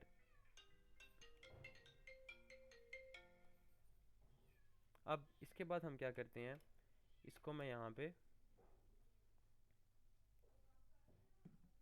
जूम आउट करता हूँ एंड इस रोड को यहाँ पे कंट्रोल C करके यहाँ पे लेके आके कंट्रोल V कर देता हूँ। जैसे मैंने इसको कंट्रोल V किया है तो ये देखिए मेरे पास यहाँ पे आ गई। मैंने इसको बड़ा करना है। मैंने आप लोगों को बताया था सेम डायमेंशंस को रखते हुए रिसाइज करने का तरीक़ाकार क्या है। हमने शिफ्ट प्रेस करना है एंड इन एरोज़ पे क्लिक करके इसको बड़ा कर देना है। अब जो एरिया मेरा इस बॉक्स के अंदर है ना, मेरा एरिया वही मेन एरिया और वही विजिबल रहेगा। अब मैंने यहाँ पे इस तरीके से यहाँ पे ला के रोड का इतना पार्ट रख दिया। बट हमें रोड चाहिए थोड़ी सी लंबी, यानी कि रोड की लेंथ ज़्यादा होनी चाहिए। मैं सिंपली क्या करूँगा, मैं इस पर क्लिक करने के बाद ऑल्ट प्रेस किए, इसकी एक डुप्लीकेट बना ली और मैंने यहाँ पे ला के रख दी। तो ये देखिए मेरे पास यहाँ पे सेम जो रोड है ना मेरी यहाँ पे डुप्लीकेट हो गई है। अब मैं क्या करता हूँ, राइट क्लिक करता हूँ, राइट क्लिक करने के बाद ट्रांसफॉर्म रिफ्लेक्ट पे क्लिक करता हूँ एंड ओके कर देता हूँ। तो मेरे पास कुछ इस तरीके से बन गई है। अब देखिए मेरे पास यहाँ पे मेरी रोड जो है वो भरी हो गई है। अब मैंने क्या करना है, अब मैंने अपनी रोड को तो भरा कर लिया है बट मैंने अपने पास यहाँ पे इस एरिया को भी भरा करना है। ये छोटा सा डब्बा है, इसको भरा करने के लिए मैंने आप लोगों को बताया था, इसको चेंज करने के लिए आर्टबोर्ड को चेंज करने के लिए शिफ्ट ओ प्रेस करना है। अब मैं यहाँ पे क्लिक करके इसको यहाँ तक ले आता हूँ एंड यहाँ पे क्लिक करके इसको यहाँ तक ले आता हूँ एंड वी प्रेस करके मैंने कंट्रोल एस कर दिया। जैसे ही मैंने कंट्रोल एस किया यहाँ पे हम लिखते हैं रोड, रोड लिखा है मैंने। अब मैंने इसको रोड के नाम से सेव कर लिया।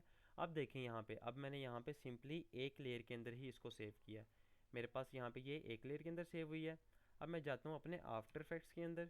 आफ्टर इफेक्ट्स के अंदर जब मैं गया हूँ, मैंने यहाँ पे जाके डबल क्लिक किया है तो मेरी यहाँ पे रोड शो हो रही है। मैंने जैसे इस पर डबल क्लिक किया है, यहाँ पे अब मुझसे दोबारा पूछ रहे हैं आप इसको कंपोजिशन के अंदर लेके आना चाहते हैं या लेयर के अंदर लेके आना चाहते हैं। मैं इसको अब लेके आता चाहता हूँ लेयर के अंदर, तो मैं फुटेज के ऊपर क्लिक कर दूंगा। अब फुटेज के ऊपर मैंने यहाँ पे क्यों क्लिक किया है, मैंने कार के ऊपर तो कंपोजिशन किया था क्योंकि मेरे पास कार के अंदर इलस्ट्रेटर के अंदर मेरे पास कार की 3 लेयर्स थी, जबकि मेरे पास यहाँ पे रोड की सिंपली एक ही लेयर है। तो मैं इसको फुटेज के अंदर ही लेके आ रहा हूँ।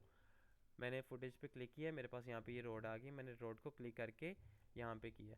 अगर आप लोगों में से किसी बच्चे के पास रोड जो है आपके पास इस तरीके से यहाँ पे शो हो रही है, आपकी कार गायब हो गई है, आपने सिंपली रोड वाली लेयर को पकड़ के कार के पीछे ले आना है। क्योंकि कार के पीछे ही रोड होगी ना, तो हमने कार की लेयर के नीचे रोड को ले आए हैं। अब देखिए हमारे पास रोड तो हमारी ठीक है बट हमारी कार जो है वो थोड़ी सी यानी कि बड़ी शो हो रही है। मैं सिंपली कार के ऊपर यहाँ पे आऊँगा, क्लिक करूँगा, ट्रांसफॉर्म में जाऊँगा एंड स्केल के ऊपर क्लिक करके कार को थोड़ा सा छोटा कर दूँगा। अब मेरी कार जो है यहाँ पे छोटी होगी, मैंने कार को यहाँ पे ला के रख दिया। अब देखिए मेरे पास जो प्रीव्यू के अंदर मेरी कार है वो सेम यानी कि जहाँ पे होनी चाहिए, जो उसकी डायमेंशंस होनी चाहिए एक रोड के ऊपर कार खड़ी हुई नॉर्मल जितनी शो होती है वहीं पे है। अब मैंने क्या करना है, देखें यहाँ पे अगर मैं करता हूँ तो मेरे पास सिंपली कार यहाँ पे मूव हो रही है, मेरा बैकग्राउंड जो है वापस वहीं पे स्टिल है। अगर मैं जूम आउट करता हूँ तो मेरा बैकग्राउंड जो है रोड जो है वो यहाँ पे इस तरीके से है। अब सिंपली अब मैंने क्या करना है, मैंने रोड के ऊपर एनिमेशन अप्लाई करनी है क्योंकि रोड मूव करनी चाहिए। मैं यहाँ से इसको ट्रांसफॉर्म से नीचे लेके आता हूँ एंड पोजीशन को एक्टिव कर देता हूँ क्योंकि लेफ़्ट टू राइट मूव करना है, तो ये पोजीशनिंग की एनिमेशन हुई। मैंने सिंपली क्या किया है, रोड को सिलेक्ट करते हुए रोड को पहले इनिशियली जो लेफ़्ट वाला मेरे पास की है, लेफ़्ट की मेरे पास कीबोर्ड के ऊपर, मैंने उसको सिलेक्ट करते हुए इनिशियली रोड को यहाँ पे ले गया हूँ एंड शिफ्ट पेज डाउन दो यानी कि इतना मैं आगे गया हूँ एंड अब मैंने अपनी रोड को यहाँ पे इस तरीके से यहाँ पे ले आया हूँ। तो ये देखिए मेरे पास यहाँ पे रोड के अंदर यहाँ पे इस तरीके से एनिमेशन हो गई है। अगर अब मैं इसको जूम करके यहाँ पे फिट करके देखता हूँ तो ये देखिए हमारे पास इस तरीके से हो रही है, लेकिन मेरी जो बैकग्राउंड की स्क्रीन है वो बहुत ज़्यादा तेज़ मूव कर रही है। अगर मैंने बैकग्राउंड की स्क्रीन को स्लो करना है तो मैं सिंपली क्या करूँगा, इन दोनों की फ्रेम्स के दरमियान के गैप को थोड़ा सा इंक्रीज़ कर दूँगा। जैसे मैंने इन दोनों की फ्रेम्स के दरमियान के गैप को इंक्रीज़ किया है तो देखिए मेरा बैकग्राउंड स्लो मूव करने लग गया। अब मैं चाहता हूँ मेरी एनिमेशन जो थी वो यहाँ पे इतनी ही थी, अब मैं चाहता हूँ इतनी ही एनिमेशन रहे, इसके आगे वाला जो ये वाला पार्ट है ना, ये वाला इतना एरिया ये मुझे नहीं चाहिए। तो मैं सिंपली अपने कीबोर्ड के ऊपर एन प्रेस करूँगा तो इसने मुझे मेरी एनिमेशन का प्रीव्यू वाला पार्ट है ना वो सिंपली इतना ही बना के दे दिया। ठीक है, अब देखिए मेरे पास यहाँ पे मेरी एनिमेशन हो रही है कार की। अब इसके अंदर हमने थोड़े से फाइनल टचेस देने हैं। अब देखें, आप जब एक गाड़ी के ऊपर जा रहे होते हैं और गाड़ी के ऊपर आप जाते हुए बाहर निकल के देखते हैं तो आपको जो चीज़ें होती हैं वो बहुत तेज़ मूव होती हुई नज़र आ रही होती हैं, और वो ना आपको ठीक तरीके से क्लियर नज़र नहीं आ रही होती, उनके अंदर थोड़ी सी ना यानी कि इफ़ेक्ट होता है, ब्लर ब्लर सी हो रही होती हैं। तो उसके अंदर हम क्या करते हैं, उसको हम नेचुरल मोशन के अंदर लेके आने के लिए बैकग्राउंड मूव कर रहा है, बैकग्राउंड पे क्लिक करके यहाँ पे एक आइकन है, यहाँ पे इसको हम कहते हैं मोशन ब्लर। ये देखें, इसके नीचे आके इस बॉक्स पे हम क्लिक कर देंगे तो इस क्या हुआ है, हमारे बैकग्राउंड के ऊपर मोशन ब्लर एक्टिव हो गया। अगर आप अभी बैकग्राउंड के ऊपर देखें तो आपको बैकग्राउंड थोड़ा सा ब्लर ब्लर भी शो हो रहा होगा। जैसे मैं इसको ख़त्म करता हूँ तो बैकग्राउंड आपको यहाँ पे क्लियर शो हो रहा है, तो मैं बैकग्राउंड को यहाँ पे ब्लर कर देता हूँ। अब मैं देखता हूँ तो ये देखें हमारे पास बैकग्राउंड के अंदर थोड़ी सी ब्लरनेस आ गई है। अब मैं इसको सेव करता हूँ। अगेन सेव करने के बाद मैं कार के अंदर आता हूँ, कार पे डबल क्लिक करता हूँ। डबल क्लिक करने के बाद मैं कार के अंदर आता हूँ तो टायर्स के ऊपर भी हमारे साथ इसी तरीके से होता है। जब हमारे पास टायर तेज़ी से मूव हो रहा था हमें उसकी जो मोशन होती है वो इतनी ज़्यादा नज़र नहीं आ रही होती, तो टायर्स के ऊपर भी मैं अपने पास यहाँ पे मोशन ब्लर को एक्टिव कर देता हूँ। यहाँ पे जैसे ही मैंने मोशन ब्लर को एक्टिव किया और अब मैं यहाँ पे टायर को प्रीव्यू करने के लिए स्पेस बार प्रेस करता हूँ तो ये देखिए मेरे पास टायर मेरा कुछ इस तरीके से शो हो रहा है। पहले हमारे पास किस तरीके से शो हो रहा था, दोनों को अगर आप लोग देखें तो आप लोगों के पास यहाँ पे थोड़ा सा डिफरेंस आ रहा है। मैं इसके ऊपर भी ऑन करके सेव करता हूँ एंड मैं अपनी फाइनल कंपोजिशन के अंदर आता हूँ तो ये देखिए हमारे पास यहाँ पे इस तरीके से हमारी एनिमेशन शो हो रही है। ठीक है, आप लोगों के पास अभी इस तरीके से जो स्टक हो रहा है ना, इसको हम कहते हैं रियल टाइम रेंडरिंग। यानी कि हम जो यहाँ पे ला के मैंने इनिशियल लेके आया हूँ टाइम इंडिकेटर को सबसे स्टार्ट पे लेके आके मैंने अपने कीबोर्ड के ऊपर स्पेस बार को प्रेस किया है। स्पेस बार को प्रेस करने के बाद ये देखें मेरे पास ये जो प्रीव्यू आ रहा है इसको हम कहते हैं रियल टाइम रेंडरिंग। ये स्लो क्यों होती है कि रियल टाइम रेंडरिंग जो होती है ना हमारे पास हमेशा स्लो ही होती है, आपके सिस्टम के ऊपर डिपेंड करती है। और अगर मैं यहाँ पे क्वार्टर मैंने इसकी रेजोल्यूशन का रखा हुआ है, अगर मैं इसकी रेजोल्यूशन को फुल रखता हूँ तो ये देखें ये रेंडरिंग के लिए यहाँ पे एक नीचे छोटी सी एक लाइन चल रही है, वो बता रही है कि आपकी जो फाइल है रेंडरिंग में है। अगर अब मैं इसको करता हूँ ना, अगर यहाँ पे मैं रख के करता हूँ तो ये देखें वो फिर रेंडरिंग के ऊपर चला गया।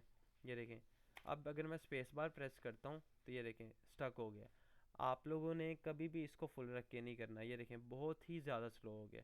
इससे क्या होता है आपके पास जो रियल टाइम रेंडरिंग होती है ना, हम उसको कोशिश करते हैं कि हम क्वार्टर पे ही रखें। क्वार्टर पे रखने से क्या होता है हमारा जो सिस्टम होता है ना उसके ऊपर इतना ज़्यादा लोड नहीं पड़ता और हमारी जो एनिमेशन होती है ना वो ठीक तरीके से हमें प्रीव्यू में शो हो रही होती है। लेकिन जब हम इसको रेंडर करेंगे, रेंडर का मतलब क्या होता है, मैंने यहाँ पे एक एनिमेशन बना ली, वो इस सॉफ्टवेयर के अंदर एनिमेशन के फॉर्म के अंदर है, मैं इसको MP4 के अंदर एक्सपोर्ट करना चाहता हूँ। तो जो MP4 के अंदर एक्सपोर्ट करने का जो प्रोसेस होता है उसको हम कहते हैं रेंडरिंग।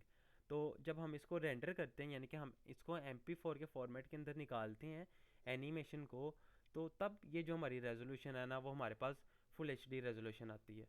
अब ये देखिए मैंने यहाँ पे अपनी एनिमेशन सपोज यहाँ पे बना ली हुई है ये देखें मेरे पास यहाँ पे मेरी एनिमेशन बन गई हुई है। अब मैं इसको MP4 के अंदर एक्सपोर्ट करना चाहता हूँ। अगर मैं इसको MP4 के अंदर एक्सपोर्ट करना चाहता हूँ तो आप लोगों के पास आपका विंडो प्रेस करके मीडिया एनकोडर, ये देखें मीडिया एनकोडर आपका यहाँ पे इंस्टॉल होना चाहिए। आपने वापस आना है अपनी टाइमलाइन के ऊपर, यहाँ पे क्लिक करना है, कीबोर्ड के ऊपर control alt and M press करना है। जब आपने control alt and M press करना है, आपका जो मीडिया इनकोडर है वो ऑटोमेटिकली लॉन्च कर देगा आफ्टर इफेक्ट्स। ठीक है, थोड़ा सी इसके अंदर टाइम लगेगा। जैसे इसके अंदर थोड़ा सा टाइम लगेगा, यहाँ पे हमारे पास थोड़ा सा हमने इसके अंदर और वेट करना है पेशेंस के साथ। हमने सॉफ्टवेयर को इतना ज़्यादा इस तरह टच वगैरह नहीं करना, क्योंकि कभी कभार क्या होता है हमारे पास सॉफ्टवेयर के ऊपर जब हम लोड डाल रहे होते हैं तो लॉन्च करने वक्त वो फाइल को ओपन कर रहा होता है। जब वो फाइल को ओपन कर रहा होता है, अगर हम सॉफ्टवेयर को बार बार मूव करते हैं तो वो सॉफ्टवेयर जो होता है ना वो क्रैश कर जाता है। अब देखें मेरे पास वहाँ पे यहाँ पे इस कॉम्पोजिशन का नाम था लेक्चर 4, और मेरे पास यहाँ पे मीडिया इनकोडर के अंदर यहाँ पे लेक्चर 4 के नाम से एक आफ्टर इफेक्ट्स की फाइल आ गई हुई है। हमने क्या करना है, यहाँ से इसकी जो इसको क्लिक करके match source high bit rate पे रख देना है, और यहाँ पे H264 पे ले जाना है, और सिंपली आप लोगों ने यहाँ पे जाके इस आइकन के ऊपर क्लिक कर देना है। जैसे ही आप इस आइकन के ऊपर क्लिक करेंगे, आपकी जो रेंडरिंग है ना वो स्टार्ट हो गई है। अच्छा, अगर आप लोगों में से किसी बच्चे के सिस्टम के अंदर जो GPU लगा हुआ है, तो आप लोगों ने जाके GPU पे क्लिक कर देना है, तो आपकी जो रेंडरिंग है ना वो ज़्यादा अच्छे तरीके से होगी। अगर किसी के पास नहीं है तो उसके पास यहाँ पे ये ऑप्शन आ रही होगी, वो इस ऑप्शन के ऊपर ही रहने देगा, तो आप लोगों के पास तब भी रेंडरिंग हो रही होगी, बस रेंडरिंग के अंदर थोड़ा सा टाइम लगता है। ठीक है, सबसे ज़्यादा जो हैवी काम होता है ना रेंडरिंग होता है, और रेंडरिंग के ऊपर अगर आप लोगों को टाइम लग रहा है ना, तो आप लोगों को उसके ऊपर थोड़ा सा पेशेंस से काम लेना पड़ेगा। अगर आपको जो एनिमेशन है ना, अक्सर बात होता है कि हमारी एनिमेशन जो होती है ना वो 1 मिनट की होती है, 1.5 मिनट की होती है। जो हमारी एनिमेशन 1-1.5 मिनट की होती है ना, उसके ऊपर आपके सिस्टम के ऊपर डिपेंड करता है। आपके पास अगर ग्राफिक कार्ड है जल्दी होगी, आपका सिस्टम अच्छा है जल्दी होगी। लेकिन अगर आपका सिस्टम थोड़ा सा स्लो है या फिर पुराना है, जिस तरह Core i5 थर्ड जनरेशन हो गया, अक्सर औकात आप में से बच्चों के पास Core 2 Duo है, उनके पास हो गया, उनके पास रेंडरिंग के ऊपर थोड़ा सा टाइम लगेगा। ठीक है, क्योंकि उनके सिस्टम जो हैं वो थोड़े से ओल्ड हैं, उनके प्रोसेसर इतने ज़्यादा स्ट्रॉन्ग नहीं है। रेंडरिंग हो जाएगी उसके ऊपर भी, कोई मसला नहीं है, बस आपको थोड़ा सा टाइम रिक्वायर होगा। आपने उस केस के अंदर थोड़ा सा पेशेंस के साथ काम लेना। अब देखें हमारे पास यहाँ पे ये रेंडरिंग कर रहा है, और जैसे कि यहाँ पे ये टाइमलाइन जो है ये कंप्लीट होगी, मेरी जो वीडियो है ना पूरी एक्सपोर्ट होके MP4 के फॉर्मेट के अंदर आ जाएगी। अच्छा, उतनी देर में आप लोगों को एक और बात बता दूँ। आप में से ना अक्सर का बच्चे मुझसे पूछ रहे थे,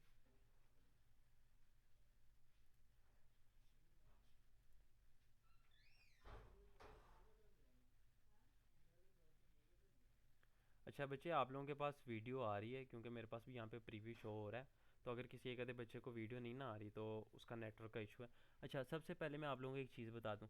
आप लोगों में से अक्सर का बच्चे ना मुझे अपनी जो फाइल है ना, फाइल अपनी यहाँ पे दूसरे तरीके से शेयर कर रहे हैं।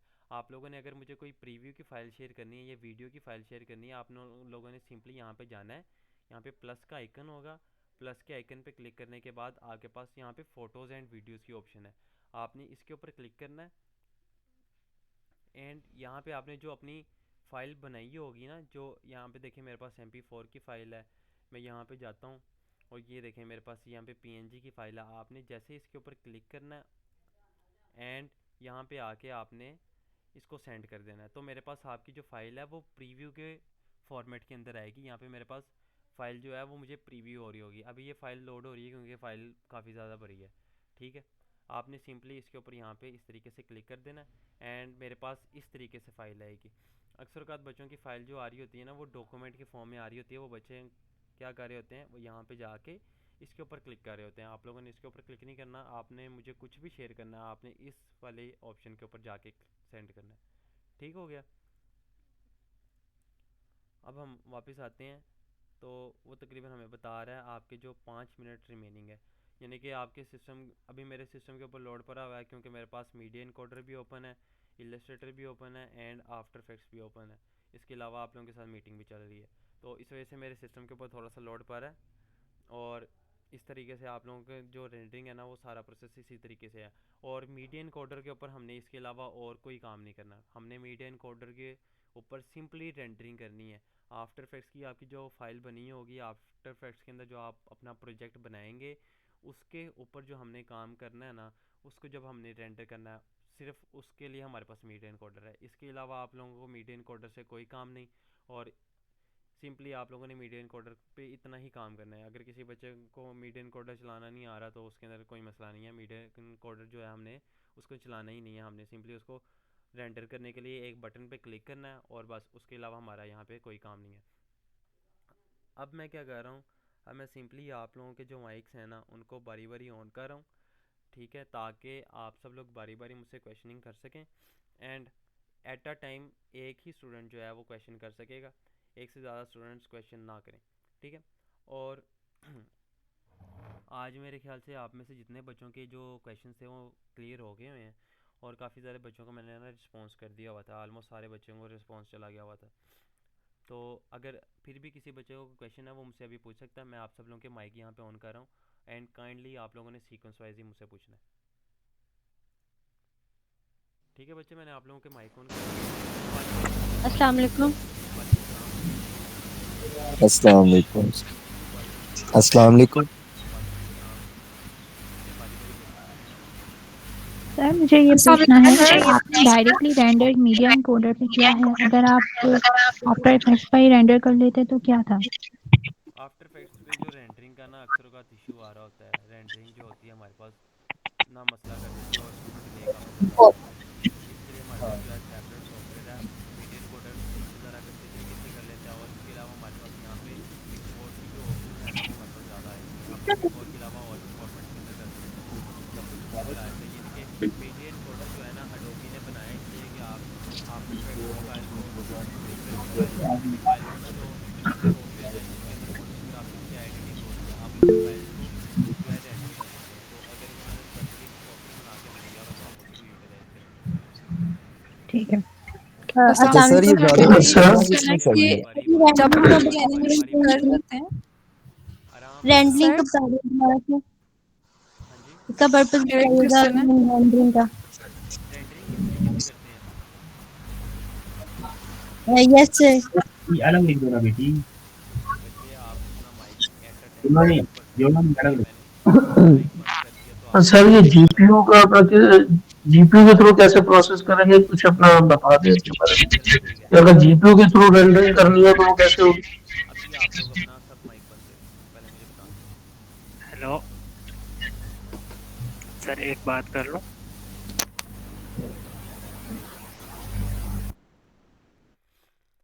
अच्छा, आप लोग पूछ रहे थे कि हमने रेंडरिंग किस तरीके से करनी है। सिंपली आपने यहाँ पे आना है आफ्टर इफेक्ट्स के अंदर। ये देखें मेरी यहाँ पे ये एक कंपोजिशन बनी हुई थी, ठीक है।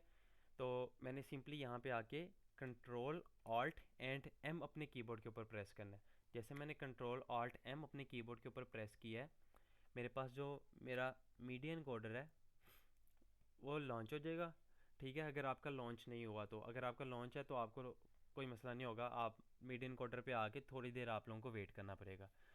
जैसे ही मैं यहाँ पे आया हूँ तो थोड़ा सा मुझे यहाँ पे वेट करना पड़ेगा, मेरी फ़ाइल मुझे यहाँ पे दोबारा शो हो जाएगी।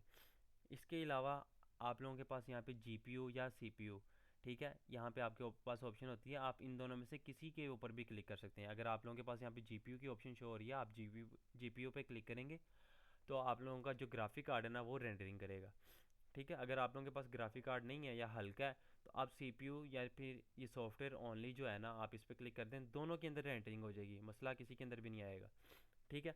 अभी यहाँ पे एक फ़ाइल रेंडर हो रही है तो दूसरी फ़ाइल को ना आने में थोड़ा सा टाइम लग रहा है। जैसे ही आप लोगों के पास ये देखें मेरे पास यहाँ पे ये फ़ाइल आ गई है, आप लोगों ने इस फाइल के ऊपर यहाँ पे आके H264, यहाँ से आके H264 के ऊपर चेक करना है लाजमी। एंड इसके अलावा यहाँ पे आपने आके हाई बिट रेट पे सेलेक्ट कर लेना है, ठीक है। अगर आप लोगों के पास सिलेक्टेड नहीं है तो आपने इसके साथ मैच कर लेना है। एंड यहाँ पे ये देखें इस तरीके से आपके पास आइकन होगा, आपने इस आइकन के ऊपर इस तरीके से क्लिक कर देना है और आपके पास रेंडरिंग आपकी स्टार्ट हो जाएगी, ठीक है। वो ऑटोमेटिकली रेंडर कर देगा आपको,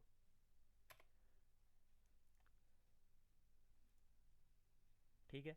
आप में से दो बच्चों ने क्वेश्चन किया था, दोनों का रेंडरिंग से रिलेटेड क्वेश्चन था, मैंने इस वजह से उसको रिस्पॉन्स कर दिया। अब मैं दोबारा माइक ऑन कर रहा हूँ, काइंडली दोबारा आराम आराम से पूछें। अभी मैं एक बच्चे को रिस्पॉन्स कर रहा हूँ, बाकी सब बच्चे मेरी बात को सुने और उस बच्चे के क्वेश्चन को सुने। जब दूसरे बच्चे की बारी आएगी बाकी सारे चुप रहें और उसको क्वेश्चन करने दें और मुझे आंसर करने दें। बीच में इस तरह आप लोग करेंगे थोड़ी सी डिस्टर्बेंस क्रिएट होगी, जिसको रिप्लाई जा रहा होगा उसको भी समझ नहीं आएगी और बाकियों को भी कुछ समझ नहीं आएगी।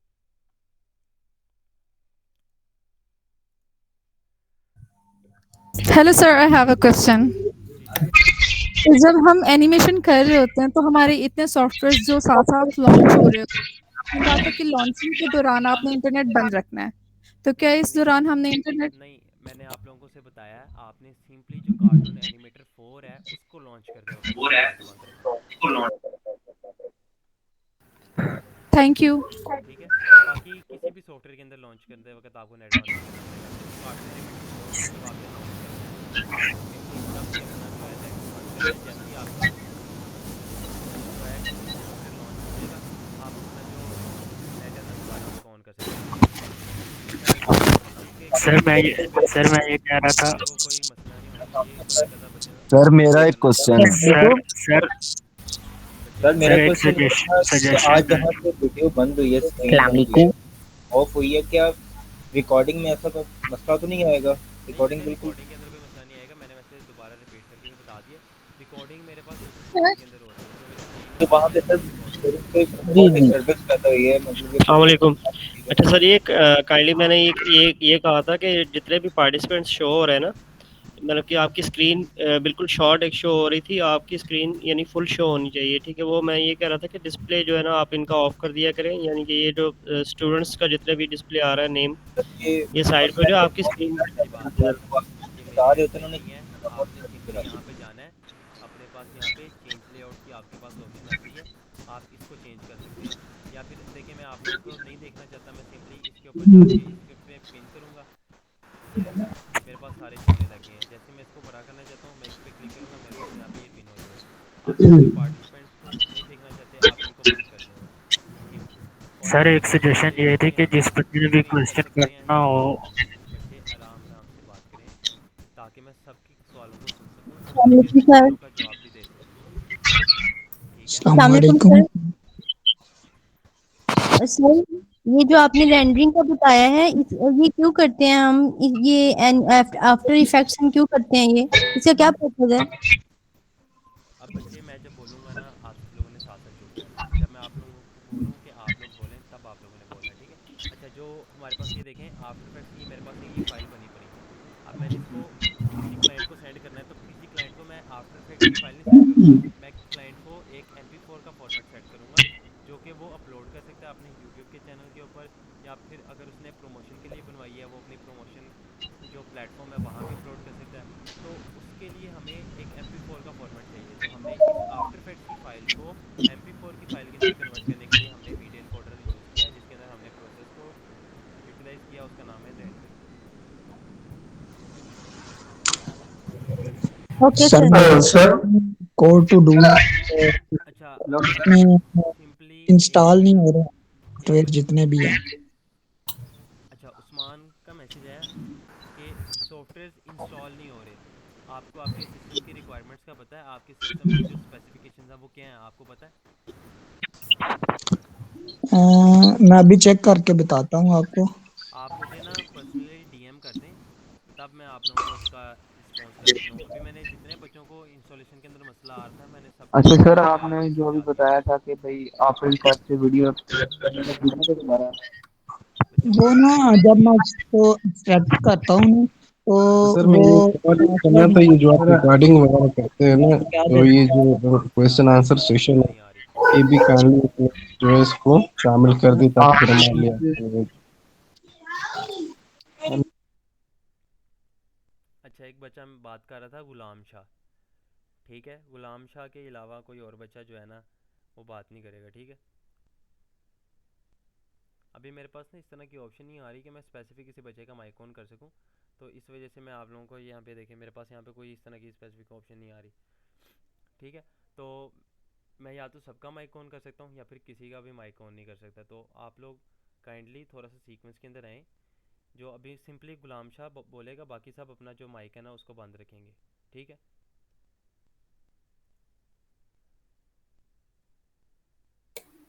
अच्छा गुलाम, आप बोलें।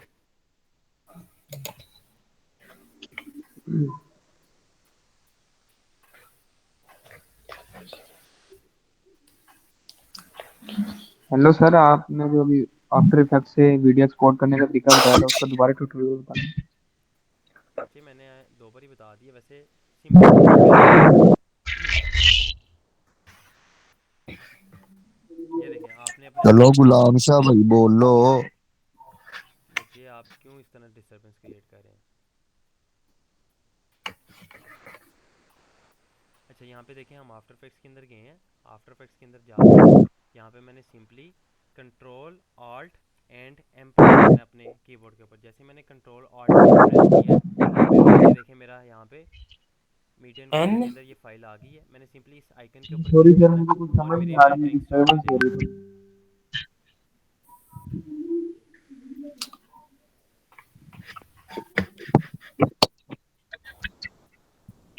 सर अस्सलाम काइंडली वालेकुम सर, दोबारा समझा।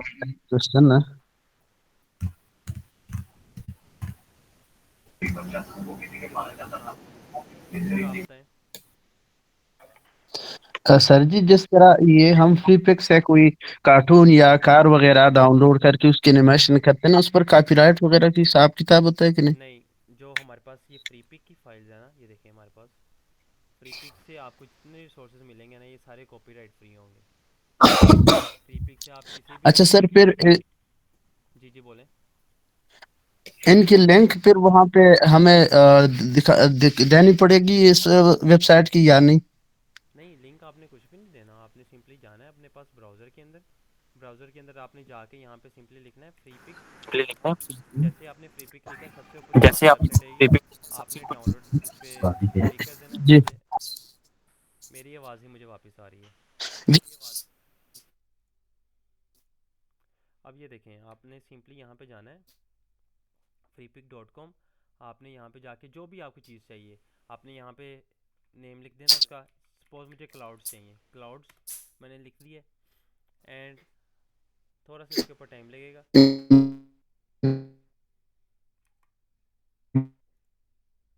जी सर, मैं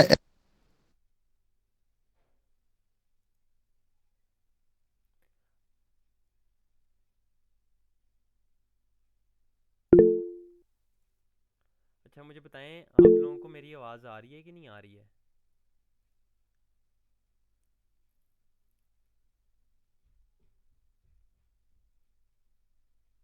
अच्छा चलें ठीक है। अच्छा अख्तर का मैसेज आया था, मैं अख्तर का रिप्लाई कर रहा हूँ। आप लोग यहाँ पे जाएंगे फ्री पिक के ऊपर, आपने यहाँ पे जाके फैक्टर पे क्लिक करना है। जो आपने सर्च करना है यहाँ पे आपने सिंपली यहाँ पे आके उस पर क्लिक करके उसको यहाँ से डाउनलोड कर लेना है। आप यहाँ पे डाउनलोड एआई फॉर्मेट के अंदर कर सकते हैं, ईपीएस के अंदर कर सकते हैं, एसवीजी के अंदर कर सकते हैं। इनमें से कोई भी फॉर्मेट आप लोगों के पास डाउनलोड होता है आप उसको अपने पास इलस्ट्रेटर के अंदर ओपन कर सकते हैं। फ्री पिक के ऊपर आप लोगों को किसी भी किस्म का जो है कॉपीराइट नहीं लगता, क्योंकि फ्री पिक जो है ना हम पेड करते हैं। ठीक है, हम यानी कि अगर हम अपने स्टूडियो की बात करें तो ये देखें मेरे पास यहाँ पे हमारे पास freepic.com हमने इनका प्रीमियम अकाउंट परचेज़ किया हुआ है। प्रीमियम हो या फिर आपके पास फ्री अकाउंट हो, आपने उनकी सर्विसेज जो है ना आपने एक हिसाब की परचेज़ की। अगर आपने परचेज़ नहीं भी की तो उन्होंने आपको एक फ्री राइट दिया कि आपको एक राइट दिया, आप उस चीज़ को फ्री यूज़ कर सकते हैं। आप यूट्यूब पे अपलोड करें, आप किसी क्लाइंट को दें, आपको किसी भी किस्म की कॉपीराइट स्ट्राइक नहीं लगेगी। क्यों? क्योंकि उन्होंने खुद कहा हुआ है कि ये सारी जो कंटेंट है ये कॉपीराइट फ्री है। तो कोई भी पर्सन आपको फ्री पिक की रिसोर्सेज के ऊपर किसी भी किस्म का कॉपीराइट स्ट्राइक नहीं देगा।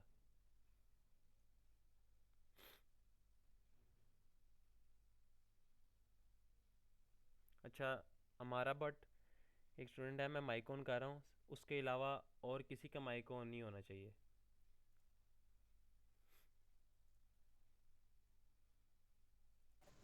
अस्सलाम वालेकुम सर। वालेकुम सलाम।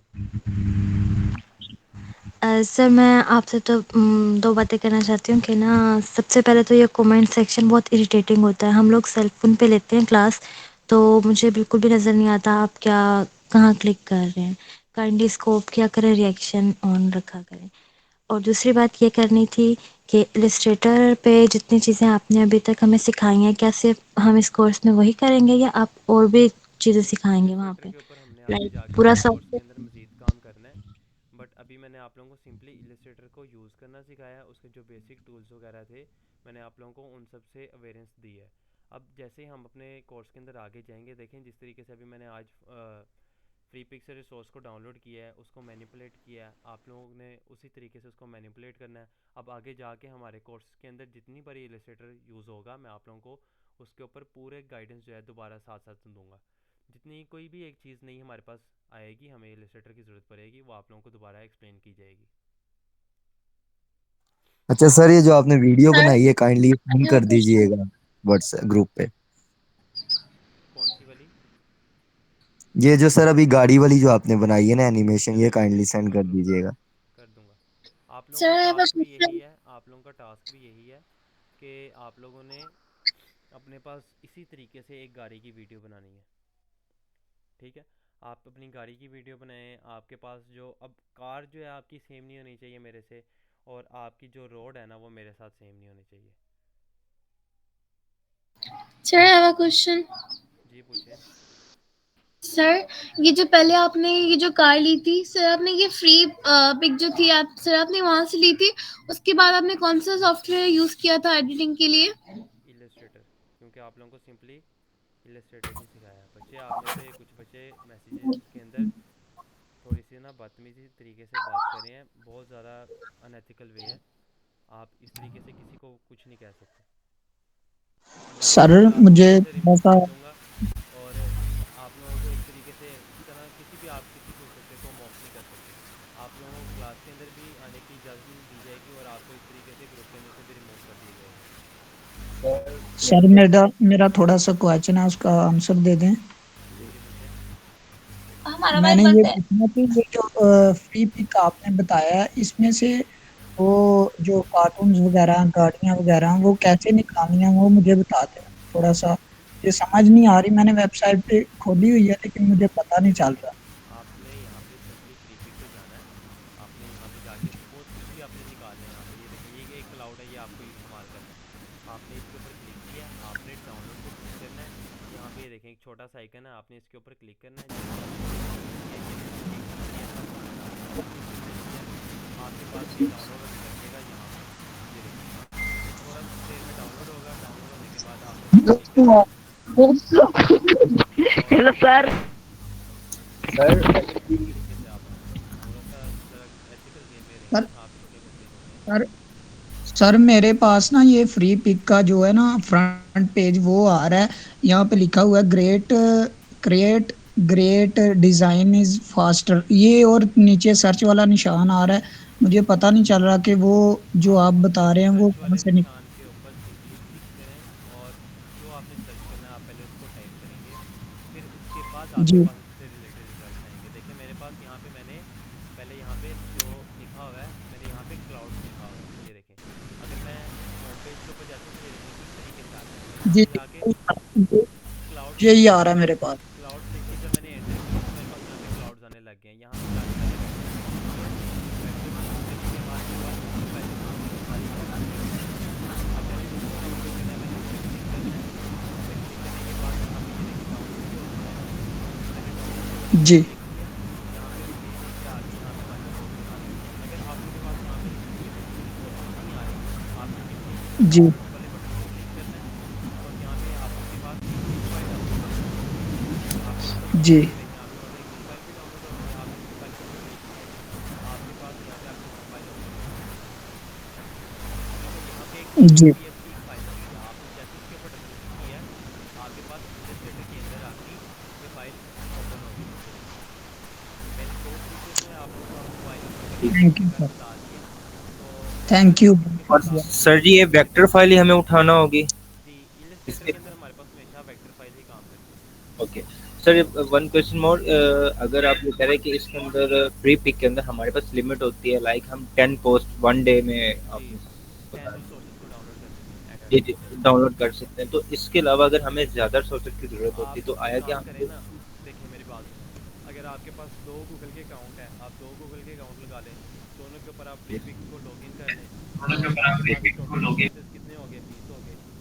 20 हो 20 गए। अकाउंट लगा सर दिए आपके पास, समटाइम होता 20 है हो कि गए। 20 से भी अबव चला जाता है काम, तो क्या हम उसके लिए वो एक दो और सॉफ्टवेयर जो मैं क्लियर करना चाह रहा हूँ, बिहेंस या पिंटरेस्ट से उठा सकते हैं? जी आप वहाँ से भी उठा सकते हैं। मैंने आप लोगों को सिंपली एक फ्री रिसोर्सेज वेबसाइट बताई है। अगर आप लो पिक्सेल आर्ट्स पे जाते हैं या आप किसी और वेबसाइट पे जाते हैं, तो अगर वहाँ पे रिसोर्सेज पेड हैं तो वो आप पे डिपेंड करता है। अगर आप पेड कोर्सेज को परचेज कर सकते हैं।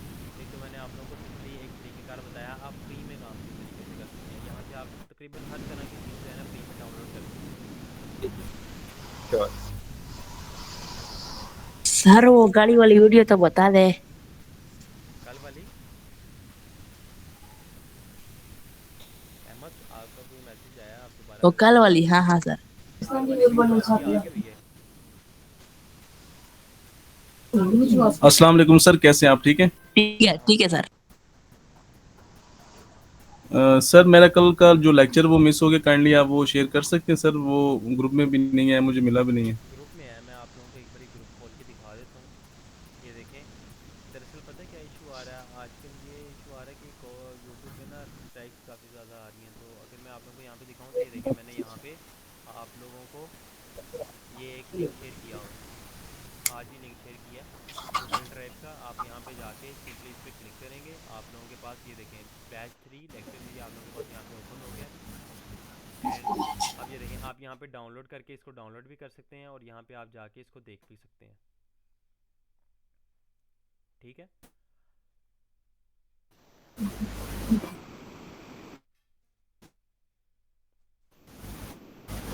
सर जैसे मतलब प्रोफिशिएंसी है और जो परफॉर्मेंस वो बेहतर कैसे हो जाती है, तो सर मतलब आप परफॉर्मेंस के बेस पे सर बाद में भी आप अपनी कंपनी में हमें एज अ वर्कर। जी जी, देखिए हमारे पास इंटर्निस भी रिक्वायर्ड होते हैं और हमारे साथ हमें जो प्रोजेक्ट्स के ऊपर हेल्पिंग हैंड के लिए जो एनिमेटर्स हैं ना और डिज़ाइनर्स हैं वो भी रिक्वायर्ड होते हैं। आप लोगों को मेरी सॉरी सर, आपकी आवाज़ नहीं आई। अच्छा, मैं ये बता रहा था कि हमारे जी अभी आ रही है। हमें कंपनी के अंदर डिज़ाइनर्स भी रिक्वायर्ड होते हैं, हमें एनिमेटर भी रिक्वायर्ड होते हैं, इसके अलावा हमें इंटर्नीज भी रिक्वायर्ड होते हैं। तो अगर कोई बच्चा अच्छी परफॉर्मेंस देता है, यानी कि उसके काम से हमें अपने काम से हमें इम्प्रेस कर देते हैं, यानी हमें उसका काम पसंद आता है, तो हम उसको मज़ीद अपॉर्चुनिटीज़ देते हैं। इसके अलावा आपके पास ये भी ऑप्शन होती है कि अगर आप हमारे साथ कंपनी के अंदर नहीं ज्वाइन करना चाहते, आप कहते हैं मैंने अपना ही काम स्टार्ट करना है, तो आपको लास्ट 2 लेक्चर्स के अंदर इसके अकॉर्डिंगली गाइडेंस भी दी जाएगी, जिसके अंदर आप लोगों को बताया जाएगा कि आप अपना काम भी किस तरीके से स्टार्ट कर सकते हैं और आप अपने ऑर्डर्स भी किस तरीके से पकड़ सकते हैं। चलो बहुत शुक्रिया सर, थैंक यू और खुदावंद आपको बरकत दे। अस्सलाम वालेकुम सर। जी मेरा एक क्वेश्चन था।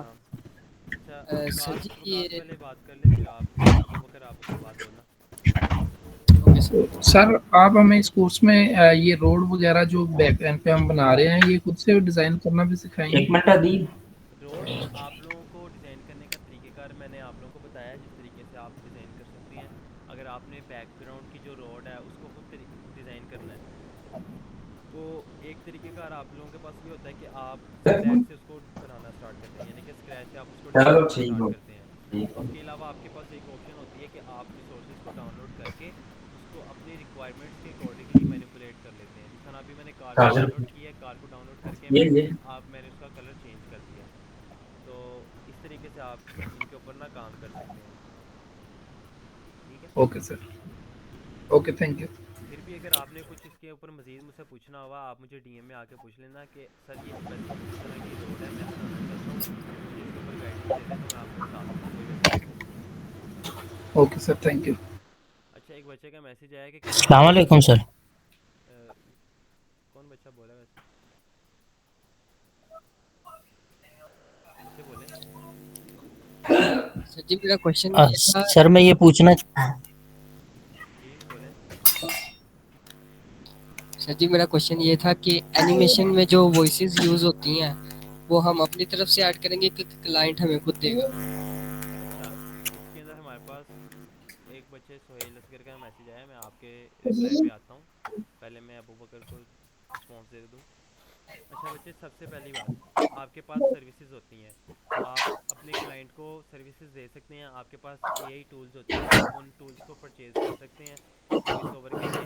तो अगर आपने उन टूल्स को परचेज़ किया हुआ है तो आप अपने क्लाइंट को ऑफ़र कर सकते हैं कि भाई मेरे पास जो है वॉइस ओवर की जो फैसिलिटी है वो प्रोवाइड है, आप अपने प्रोजेक्ट के ऊपर वॉइस ओवर मुझसे बनवाना चाहते हैं कि आप खुद देंगे। तो अगर वो आपको कह देता है कि आप बना के दें तो आप उसको चार्ज कर सकते हैं। इसके अलावा ज़्यादातर जो क्लाइंट्स वगैरह होते हैं वो आपको अपने वॉइस ओवर बने बनाए खुद भी दे देते हैं।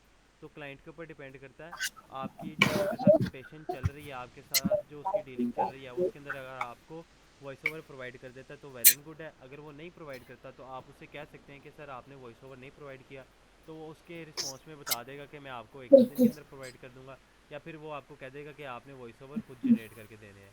तो उसके अंदर आप फिर उसके साथ अगेन एक और कोटेशन शेयर कर सकते हैं कि आपने वॉइस ओवर मुझसे जनरेट करवाए हैं, तो इसके आपको एक्स्ट्रा चार्जेस लगेंगे, ये आपको लगा। तो सर जी अभी ये कहना होता है कि हमने ये एआई से जनरेट करी है वॉइसेस।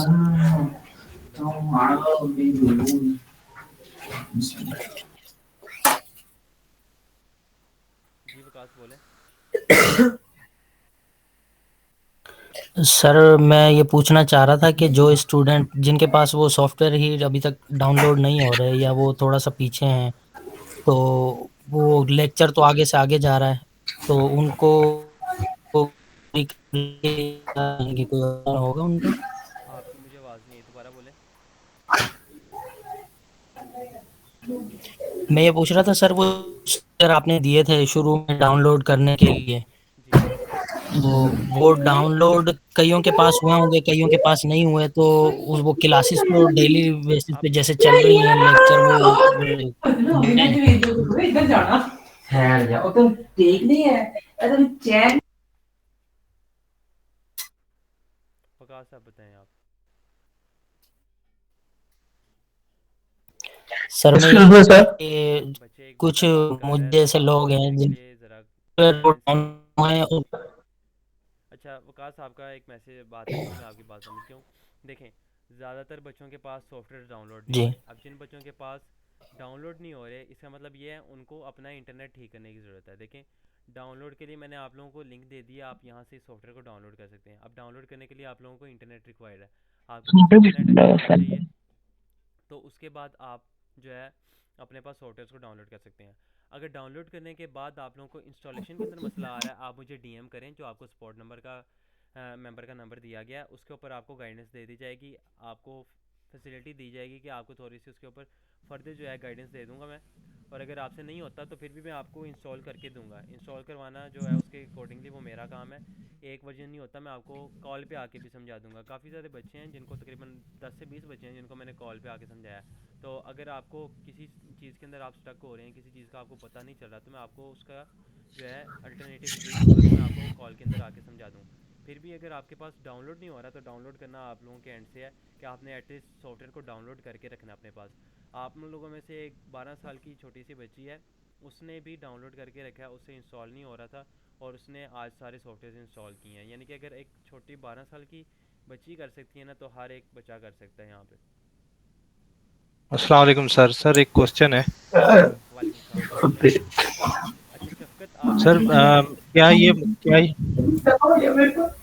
जी सर अस्सलाम वालेकुम।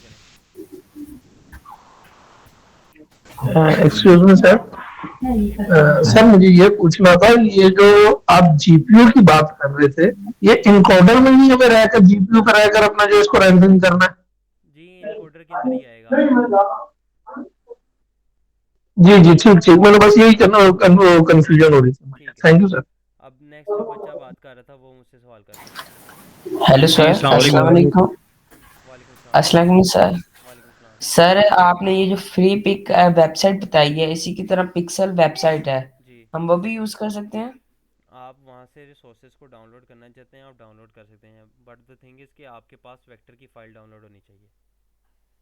Okay sir, thank you. जी सर मैं वो जो अभी एक आपने सवाल वीडियो करूं? बनाई है वो तो दिखा दें प्लीज, जो आपने एनिमेशन बनाई है, जो जो आपने सर एनिमेशन बनाई है साथ साथ वो तो दिखा दें प्लीज, वो मुकम्मल हो गई होगी। चलें ठीक है, ये देखें मैं यहाँ पे मेरे पास आफ्टर इफेक्ट्स की फाइल पड़ी हुई थी, ये देखें यहाँ पे मेरे पास आफ्टर इफेक्ट्स की फाइल पड़ी हुई थी।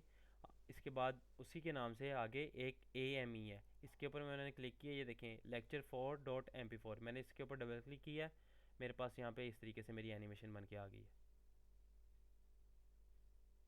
ठीक है, इस तरीके से हमारे पास एनिमेशन बन रही होती है। ओके हो गया सर। ठीक है, अस्सलाम वालेकुम सर। जी सर मैं सवाल करूं सर अभी? जी सर ये गुजारिश ये है कि एक सजेशन है, अगर ये मुमकिन हो तो आप हमारा कोई एक ग्रुप बना दें जिसमें हम जो स्टूडेंट हैं आपस में, क्योंकि जब हम एक दूसरे से डिस्कस करते हैं बहुत सारी ऐसी चीज़ें होती हैं, हम नहीं चाहते कि आपको भी डिस्टर्ब आपका करें, ग्रुप बना तो इस हुआ है। तरह। अगर आप किसी कम्युनिटी के अंदर ऐड हैं तो आप वहाँ पे कम्युनिटी की डिस्क्रिप्शन के अंदर जाएंगे, वहाँ पे आपको एक डिस्कशन ग्रुप का लिंक दिया हुआ है। आप वहाँ पे जाके उस लिंक के ऊपर क्लिक करके उस ग्रुप को ज्वाइन की रिक्वेस्ट क्रिएट कर दें। जैसे ही मैनेजमेंट के पास आपकी रिक्वेस्ट जाएगी, वो अपने पास जो है उस रिक्वेस्ट को देखेंगे, वर्किंग आवर्स के अंदर वो आपके रिक्वेस्ट को एक्सेप्ट कर लेंगे और आपके पास जो है आप उस ग्रुप के अंदर ऐड हो जाएंगे। ठीक है, तो पहले आपने जज़ाकल्लाह। उसको जाके रिक्वेस्ट को क्रिएट करना है। क्रिएट करने के बाद आप जो है ग्रुप के अंदर ऐड हो जाएंगे जैसे ही आपकी रिक्वेस्ट को देखा जाएगा। अच्छा, एक बच्चे का मैसेज आया हुआ था, कैनवा इज़ हेल्पफुल। बच्चे कैनवा जो है ना वो आपके पास पोस्ट डिज़ाइनिंग का सॉफ्टवेयर है, उसके अंदर आप वेक्टर फाइल्स को डाउनलोड नहीं कर सकते। कैप्टन जो कैनवा है ना उसके अंदर आपके पास जो कैनवा एक्चुअल में क्या है, कैनवा जो है एक्चुअल में वो एक वेब एप्लीकेशन है। आप उसको इंटरनेट के ऊपर यूज़ कर सकते हैं।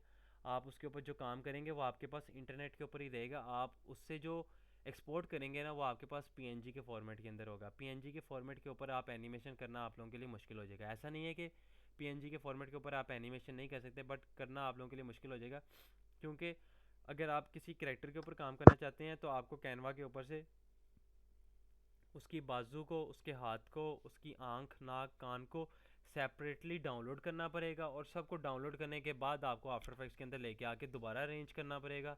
उसके बाद आपको एनिमेशन करनी पड़ेगी। तो बेहतर तरीक़ेकार यही है और प्रोफेशनल अप्रोच यही है कि आप फ्री पिक से रिसोर्सेज को डाउनलोड करें। इसके अलावा जो आपके पास वेक्टर रिसोर्सेज हैं, अगर आप उसको खुद क्रिएट करना चाहते हैं तो आप उसको खुद क्रिएट करें, या फिर आप किसी अल्टरनेटिव वेबसाइट के ऊपर से जाके वेक्टर फाइल्स को डाउनलोड करें एंड देन आप उसके ऊपर एक आफ्टर इफेक्ट्स के लिए जो आपने इलस्ट्रेटर के अंदर एक फाइल बनानी है और उसको आफ्टर इफेक्ट्स के अंदर इंपोर्ट करके फिर उसके ऊपर काम करना है। थोड़ा सा ज़रा डिफिकल्ट लग रहा है, बट मैंने आप लोगों को आज के लेक्चर के अंदर करके दिखा दिया हुआ और बहुत ईजी है। थोड़ा सा आप इसके ऊपर एक बार प्रैक्टिस करेंगे तो आपको हो जाएगा। एक्सक्यूज मी सर, अस्सलाम वालेकुम। लेकिन सर सर आपसे क्वेश्चन ये था कि आपने अभी जो एनिमेशन करके दिखाई है कार वाली, ये आपने बिल्कुल बेसिक सिखाई है अभी, ठीक है। इसके बाद आप इसको थोड़ा एडवांस लेवल तक लेके जाएंगे या इसी के ऊपर हमें खुद वर्क करना पड़ेगा? जो टास्क था आज सिंपली हमने आफ्टर इफेक्ट्स स्टार्ट किया है, ठीक है। मैंने आप जी। लोगों को बेसिक टूल्स बताए हैं, इंटरफेस बताया है, इंटरफेस किस तरीके से होता है, हमने चीज़ को किस तरीके से बनाना है, निकालना किस तरीके से है, हमने एनिमेशन जो है किस तरीके से बनानी है, ठीक है। जी। अब जब इसको हम कर लेंगे, एक स्टेप को हमने कवर अप कर लिया, इसके बाद हम नेक्स्ट स्टेप के अंदर जाएंगे और हमारे कोर्स के अंदर जब हम सारे सॉफ्टवेयर्स के अंदर बेसिक लेवल के ऊपर काम कर लेंगे, सारे टूल्स मैं आपको बता दूंगा। इसके बाद हम एक मिनी प्रोजेक्ट के ऊपर काम करेंगे जिसके अंदर हम सारे सॉफ्टवेयर्स को इस्तेमाल करते हुए एक प्रोजेक्ट बनाएंगे जो कि रियल टाइम प्रोजेक्ट होगा। जो मेरे पास मेरे क्लाइंट का एक प्रोजेक्ट आया होगा, मेरे पास जो उसकी तरफ से चीज़ें आई होंगी, मैं आप लोगों के सामने उस चीज़ को दिखाऊंगा। मेरे पास उसकी तरफ से ये सारी चीज़ें आई हैं, उसने मुझे ये चीज़ें बताई हैं, उसको ये चीज़ें रिक्वायर्ड हैं और मैं आप लोगों को उसको पूरा बना के दिखाऊंगा। उसके अंदर हम इलस्ट्रेटर भी इस्तेमाल करेंगे, फोटोशॉप भी इस्तेमाल करेंगे, कार्टून एनिमेटर भी इस्तेमाल करेंगे, आफ्टर इफेक्ट्स को भी इस्तेमाल करेंगे और इसके अलावा जो है मीडिया एनकोडर है उसको भी हम इस्तेमाल करेंगे। Okay sir, thank you so much. ठीक है, हमने स्टेप हेलो सर, डाउनलोड करके हम उनको इलस्ट्रेटर में ट्रेस हेलो करके सर। यूज कर सकते हैं। जी, इलस्ट्रेटर के अंदर ट्रेस करके आप रिसोर्सेज को यूज़ कर सकते हैं। जिस तरीके से हमने कल बनी बनाया ना, हम उसके ऊपर भी एनिमेशन कर सकते हैं। मैं आपको एक वीडियो सेंड कर सकता हूँ जिसके अंदर बनी के ऊपर एनिमेशन की हुई मैं आप लोगों के साथ शेयर कर दूंगा, ठीक है। आप उसके ऊपर देख लें, तो उसको भी मैंने इसी तरीके से बना के उसके अंदर एनिमेशन की हुई। मैं आप लोगों के साथ ग्रुप के अंदर ना एक लिंक शेयर कर दूँगा, उसके अंदर आप लोगों के पास वो प्रोजेक्ट होगा। जी सर, वो कर दीजिए। आप लोगों को एक आइडिया हो जाएगा आप किस तरीके की एनिमेशन बना सकते हैं। ठीक। वेक्टर को स्नैप फिर पिक को डाउनलोड करना है, तो फिर जो डाउनलोड करेंगे उसमें क्या वो पीएनजी में डाउनलोड होगी या किसी और फाइल में डाउनलोड होगी? जी, मैंने सारी चीज़ें बता दी हुई हैं और तकरीबन मैंने 3 से 4 बारी बताई हैं आपको। अगर इसमें सर मेरी स्पेसिफिक पार्ट के अंदर इशू आ रहा है तो आप एक काम करें, आप रिकॉर्डिंग के साथ साथ वो काम को परफॉर्म करें, same as it is same steps को फॉलो करें। फिर भी अगर उसके अंदर आपको मसला आता है तो आप मुझे व्हाट्सएप के ऊपर मैसेज करें, मैं या फिर कोई और सपोर्ट मेंबर आपको रिस्पॉन्स कर देगा। 10 मिनट वॉइस ओवर के हवाले से भी थोड़ा बताइएगा कि वॉइस ओवर कैसे करेंगे हम। बच्चे वॉइस ओवर मैंने आप लोगों को वैसे बता दिए, गाइड कर दिया, लेकिन वॉइस ओवर ऐड करने का तरीकेकार नेक्स्ट लेक्चर के अंदर होगा। अस्सलाम वालेकुम सर। सर मेरी भी बात। एक मिनट।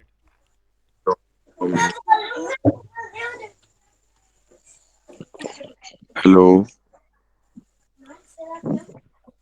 जी बच्चे यहाँ बोले।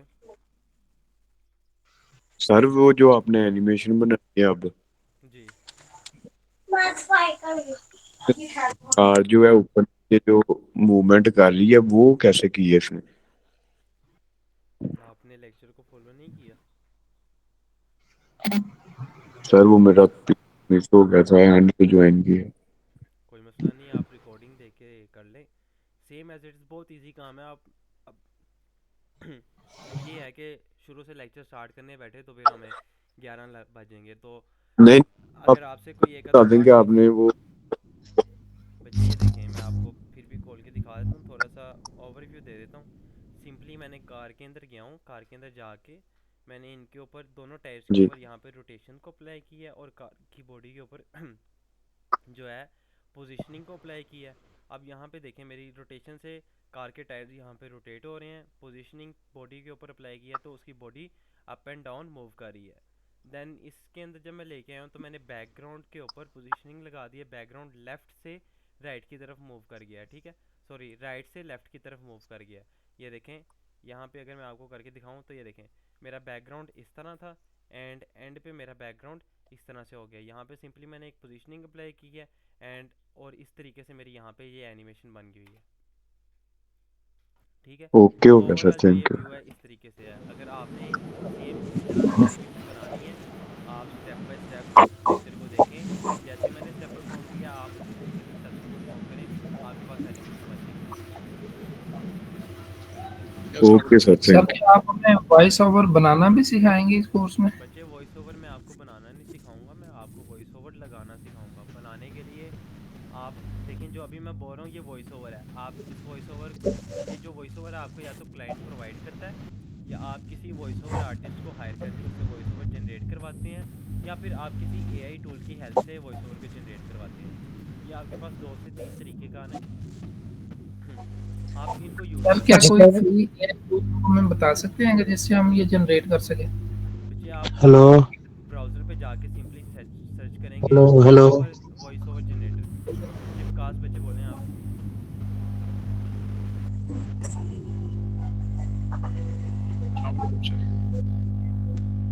सर हम अपनी वॉइस नहीं लगा सकते वॉइस ओवर में फोन के माइक से? आपकी पूरी मर्जी है यार, आप जो करना चाहते हैं आप करेंगे, आपके ऊपर कोई पाबंदी नहीं है। अच्छा सर, एक गुजारिश थी। जी बच्चे बोले।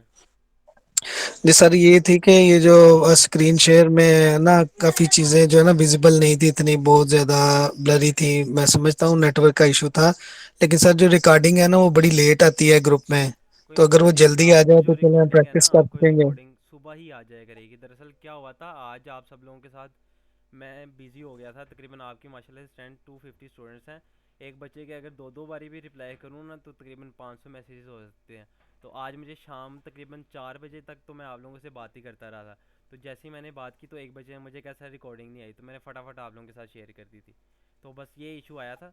तो नेक्स्ट टाइम सुबह सबसे पहले आप लोगों के साथ लिंक आया करेगा, फिर उसके बाद आप लोगों से बातचीत शुरू करूँगा, ठीक है। अच्छा सर, दूसरा एक ये रिक्वेस्ट थी कि ये जो आफ्टर इफेक्ट में खोल रहा हूँ ना, तो इसके ऊपर थोड़ी देर बाद मैसेज आ जाता है कि इसकी जो कैशे मेमोरी है ना वो कम है, उसको ठीक करें वरना वो बंद हो जाता है प्रोग्राम। जी आप मुझे ना अपना जो इशू है ना वो शेयर करें, आप मुझे उसकी ना पिक्चर अच्छे जो क्लियर पिक्चर हो ताकि मैं देख के उसको रीड कर सकूं, तो फिर मैं आप उसके बाद उसका ना आपके डीएम में ही आपको रिप्लाई कर दूंगा, ठीक है। और अगर सर ये एक सब बच्चों को उस चीज़ का पता होना चाहिए, तो मैं एक छोटी सी वीडियो बना के ग्रुप के अंदर शेयर कर दूंगा सब बच्चों के साथ। जी सर ये बहुत इम्पोर्टेंट है क्योंकि काफ़ी सारे लोग जो है ना वो बिगनर हैं। इसमें ये है कि जो इनिशियल सेटिंग्स होती हैं आफ्टर इफेक्ट्स की, जिसमें मेमोरी उसकी ज़्यादा कंज्यूम ना हो, नहीं और बहुत आप लोगों ने जब आफ्टर इफेक्ट्स को लॉन्च करना है ना, आफ्टर इफेक्ट्स जो होता है ना डिफ़ॉल्ट सेटिंग्स के अंदर होता है। डिफ़ॉल्ट सेटिंग्स का मतलब है कि जो आफ्टर इफेक्ट्स ने आपको यानी कि रेकमेंड की हैं ना सेटिंग्स, वही सारी सेटिंग्स पर ही हैं। अगर आप उन सेटिंग्स को छेड़ते हैं तो आप लोगों के पास मसला आ सकता है। कुछ बच्चों के पास मसला क्या आता है, वो मसला ये आ रहा होता है कि उनका सिस्टम जो होता है वो थोड़ा सा स्लो होता है, मेमोरी कम होती है, रैम कम होती है।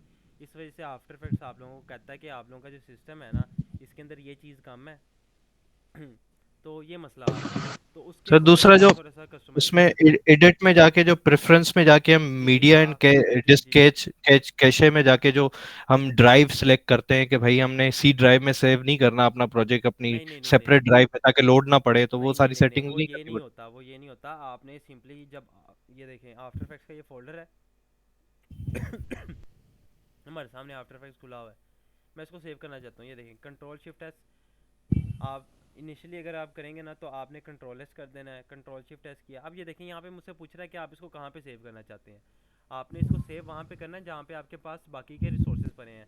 अब यहाँ पे देखें मैंने यहाँ पे एक फ़ोल्डर बनाया है, उसके अंदर मैंने इसके रिसोर्सेज रखे हैं और आफ्टर इफेक्ट्स की फ़ाइल रखी है। आपने जब भी कोई काम करना है आपने एक फ़ोल्डर बनाना है, उस प्रोजेक्ट की रिसोर्सेज और उस प्रोजेक्ट की आफ्टर इफेक्ट्स की फ़ाइल उसी के अंदर फ़ोल्डर के अंदर होनी चाहिए, उस फोल्डर से बाहर नहीं होनी चाहिए और उस फोल्डर के अंदर किसी और प्रोजेक्ट का काम नहीं होना चाहिए। ठीक है सर। सर ये जो ऑप्शन है मेमोरी और परफॉर्मेंस में जाके RAM reserve for other application को आप मिनिमम साइड पे कर देते हैं, वो भी करनी चाहिए या? यहाँ पे ये देखें आपके पास यहाँ पे होती है, ये देखें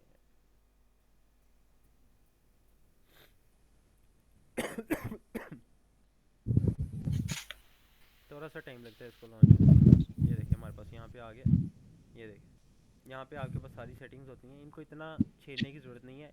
अब कोई बच्चा खोल के इसके ऊपर कुछ चीज़ को आगे पीछे कर देगा तो उसके लिए मसला है। ये देखें मीडिया एंड कैशे डिस्क, आप इसके ऊपर आते हैं, आपके पास यहाँ पे चूज़ फोल्डर है। अगर आपके पास कैशे डिस्क जो है ज़रा आपके पास कम है तो आप इसको ओपन करके यहाँ से एम्प्टी डिस्क कैशे कर देंगे तो आपके पास जो है आफ्टर इफेक्ट्स के अंदर कैशे जो है आपके पास ज़्यादा हो जाएगा, क्योंकि पहले आप उसको क्लियर कर देंगे। सर ये आपका सी हुआ है, क्योंकि ये सी में ही सारा लोड गिर रहा होता है, तो मैंने तो अपना डी में किया हुआ है ताकि ये सी पे ज़्यादा लोड ना पड़े। मेरे पास सी के अंदर ही सारी स्पेस है, मैंने डी रखा ही नहीं हुआ।